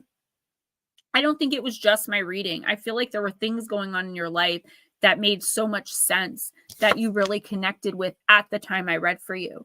And that was you connecting with your guides, with your team, with your ancestors, with your angels. Carson, everything you're doing, working on yourself, the manifesting, the journaling, just all of it, I want you to understand that your team is backing you 100%. But here's the thing. Don't let those old fears and those old anxieties creep in, okay? Fear of, this is stupid. This is not going to work. Why am I even wasting my time? You have to have patience. It takes a really long time after you plant the seed for a manifestation for it to come true. And it never, almost never, I would say like 99.99% of the time, it never comes in or comes through the way we expect it. Like I was saying in the beginning, we expect A, B, C, D, and we get A, Q, R, F, Z, Y. And we're just like, what is going on? And then we realize, oh, crap, I learned those big lessons. Here it is. And it's in front of us. And it's a seed you planted a year ago. Have patience. I see people judging you. It could be just one person, but there is a judgment being passed here on this new stuff that you're doing. If that's the case, just keep it to yourself. Don't let anyone talk you out of what you know is right for you. I feel like you've done that maybe a lot, or at least sometimes in your life where you second guessed yourself, even though you knew you were doing the right thing. You knew you weren't doing wrong or trying to hurt anybody or whatever the case may be, but someone was accusing you. Who's the accuser? The devil, right? Or the enemy if you don't believe in devil. We don't have time for that. The work you are doing is so important to the collective. And I mean this for everybody. Listen up. The work we are doing in here. This is not just a chat. This is not just a channeling session. This is bringing together light workers to send them out into the world with their light shining bright to overtake the darkness and the insanity that is happening right now. Because we are shifting from 3D to 5D. Now, I will be 41 years old in, I think, exactly 30 days on March 1st. I will not see this shift in my lifetime. My 5-year-old might see it towards the end of his life. But we are doing for the collective now so that we can have this shift and it could be peace and love and beautiful. There's so much darkness.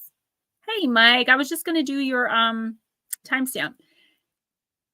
So I love that people love this stream and keep coming back, but this is so much more than that. Do you know what I'm saying? This is very important. So Carson, don't let anyone accuse you or judge you. You know in your heart, in your intuition, and in your mind, they're all in alignment with what you're doing is right for you at this time. Abundance, your manifestations, your dreams, they're all coming true in the reality right around you. You just have to keep working towards it. You have to not give up. You have to always have faith. No seeds of doubt can be planted because they will overtake. You got this. And if you need reassurance and backup, you got your mom. You have me for sure. You can get Lotus. You can give her my number. I don't, she can text me anytime too.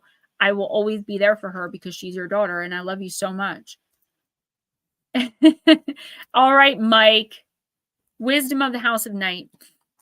Then we'll do Aunt Edna, and I am out. Guys, don't forget all my books, especially my new ones, Danger at Your Door, Terrifying Encounters with Black-Eyed Kids. I believe it's $13.99 on Amazon. For paperback, it's on Kindle and available on Audible, Jesus. Midnight Visitors, which is the companion book. I think that's like $10.99 or $9.99.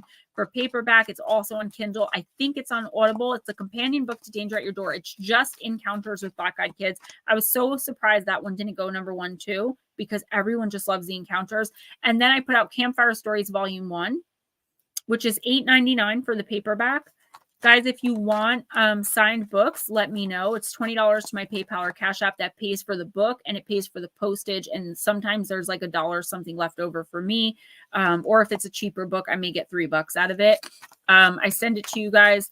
And as soon as you send the money, if you got any of my books, Missing the Faith Theory, Encounters with Evil, 101 True and Terrifying Stories, Shadow Entities, Sleep Paralysis and Beyond, Danger at Your Door, Terrifying Encounters with Black-Eyed Kids, Midnight Visitors, Tales of the Black-Eyed Kids, or Campfire Stories, Volume 1, rate them 5 stars and leave a good review on Amazon, please, guys. It means so much to the author.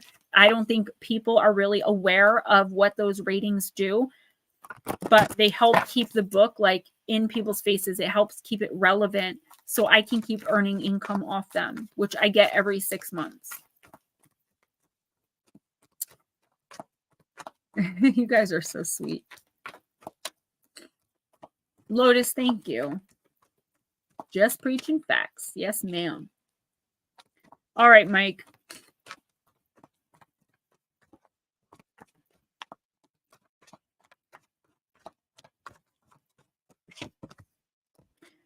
Hi, Priestess of Fire. Card number 5.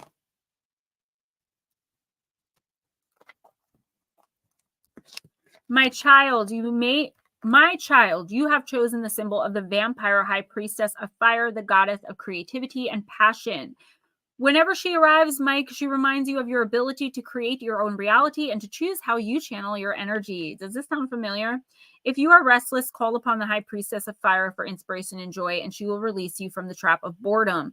Fire brings warmth and light, but it also burns when it's allowed to get out of control. Spend your energy creatively, Mike, not impulsively, and guard yourself against burnout. Use your fire wisely and let your light shine brightly. Did you get this last week too? I could have swore I pulled that. There may not be Oracle next week, guys. I'm going to be at Mom's with RJ, but Mom is not going to be there, so I don't have anyone to watch him. I will try to figure it out, but probably, sorry, we're not going to have Oracle. It's like the 3rd time ever in 3 years we're not going to have it, but this girl is on fire. See, I love being able to be silly with you guys. I feel like I can't be that because I'm always judged. Like I'm always judged, and it's so painful. I just want to be my goofy, silly, dumb, hot mess self and have it be okay. RJ loves it. All right, Mike. Do not make bad decisions and poor choices because you're bored. If you get bored, try to like meditate, go for a walk, like do something productive for your energy to get yourself in a better alignment, because there is a big risk here in the next week or 2 that you're going to fall back into old patterns, old relationships, old ways of thinking and doing things because you're bored. Where's that comfort zone? Mike, yeah, we'll talk about it. I know we were supposed to do a video chat last week. I got sick. There was a lot going on, but we'll talk about it. That would be cool. You and Ghostdragonzw. Where are the guys? They're playing Fortnite with RJ. All right, so don't fall back into this. Don't get trapped or manipulated back in. It's really hard because I do feel like you have a loneliness right now surrounding you. And you're trying your very best, but you are impatient. And I understand that because I get impatient too. It's like, how long do I have to wait just to have something normal, right? Whether it be work or whatever the case. The universe is saying if you have faith and you take little leaps of faith and you have patience and keep planting seeds, keep doing the next best thing, the next right thing, meaning right for you. Keep believing, you're going to be just fine. If you, because you're bored, make a bad decision, you're going to have to clean that mess up all over again and start from scratch, because there goes your manifestation. There goes all the work you put in. There goes all the faith, hope, and trust in the universe, because you're falling back into old negative patterns. If you're bored, call one of us. Do something.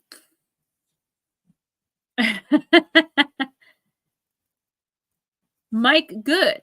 And that's what's needed. You know, you cannot allow things to go on when it's damaging to your psyche. I mean, this isn't even like, you know, it's hurting you a little bit. This is damaging you down to your core, down to your soul.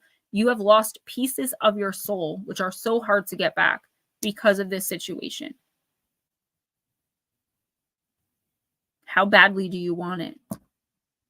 One way or the other. All right, Aunt Edna, and then I am donezo. I am tired. I'm starving. I sent Ray to the store for double chocolate brownie ice cream. So, Aunt Edna, I'm going to use the Archangel Animals.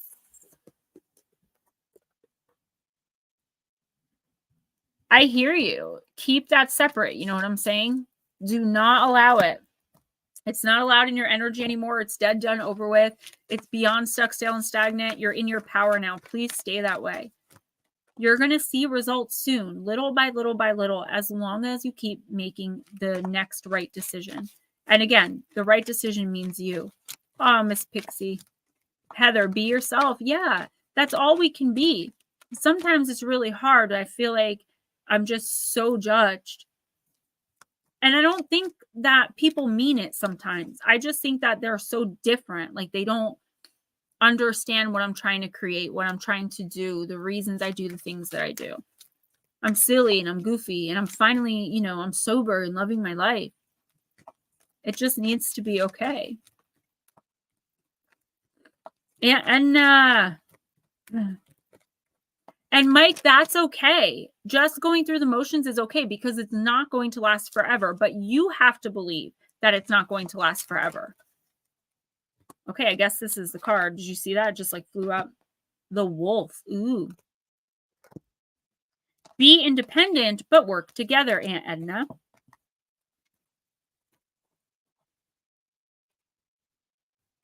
Okay, wolf, wolf, wolf.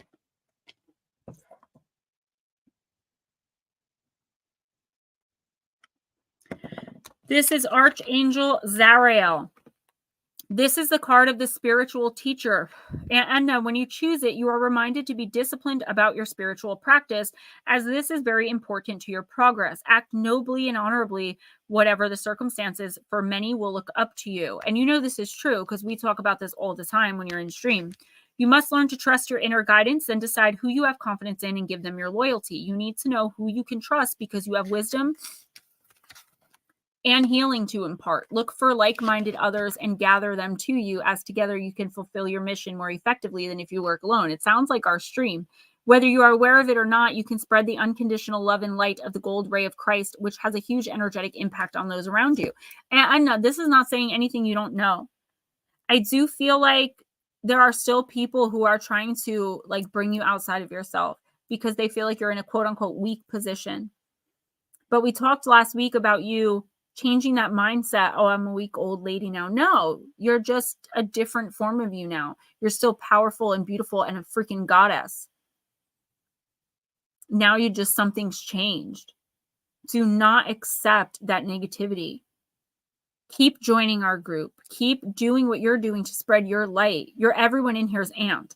Like, I literally consider you a family member. And I know so many others do too. You're one of the elders in our group. And I say that, I don't mean that offensively. You're just a wise one. And we look to you. I mean elder as far as like where you stand. I'm not even talking about your age. Do you know what I'm saying? I don't even know how old you are, actually. Do not be pulled out of this because you feel like you're in a weak position. Because look, you are definitely not. You are the wolf. You've got this. You're still the same person in your soul. Your soul was not physically injured. Your soul is not going through the health issues. Your physical body is. And our physical body is not who we are at all. It's just what we look like. It's a form that we've chosen. We've meticulously chosen how we look to help us or cause us pain to learn lessons throughout our individual journey. So remember that your soul is still your soul.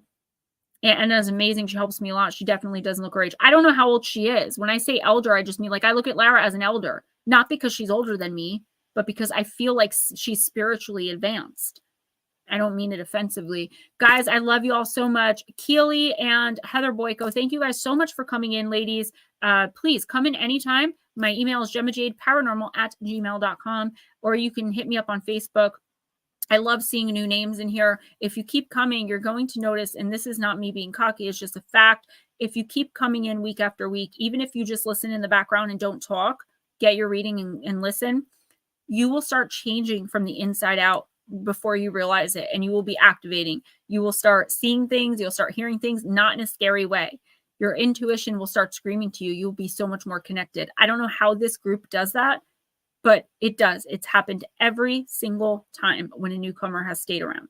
I love you guys so much. Please don't forget my books. If y'all can support me, I know times are tough, so don't worry about it. But if you did get the books, rate them, review them. Keep coming back. Personal reading, 7 to 10 cards, specifically for you, general, $20 to my PayPal or Cash App. I'm doing them for March in the next 2 weeks. And don't forget, watch the shorts. I don't only do silly ones and sad ones and funny ones. I also do the weekly astrology for each sign, sun, moon, and rising. So check them out. All right, guys, like the shorts, share the shorts, the videos. Monday morning at 11 a.m. Eastern time, I am premiering the disappearances of Hannah Up and Heather Donahoe. They are insane, crazy, bizarre vanishings. You guys are not going to want to miss it. And then at 12 noon, I'm premiering the members only, which is not members only until Tuesday. So it's public. Go in, see the premiere. And that one is all about haunted dolls. If y'all have some time, head over to the link Ryan shared, and I will see you guys on the flip side, as Ghost Dragon says. Good night.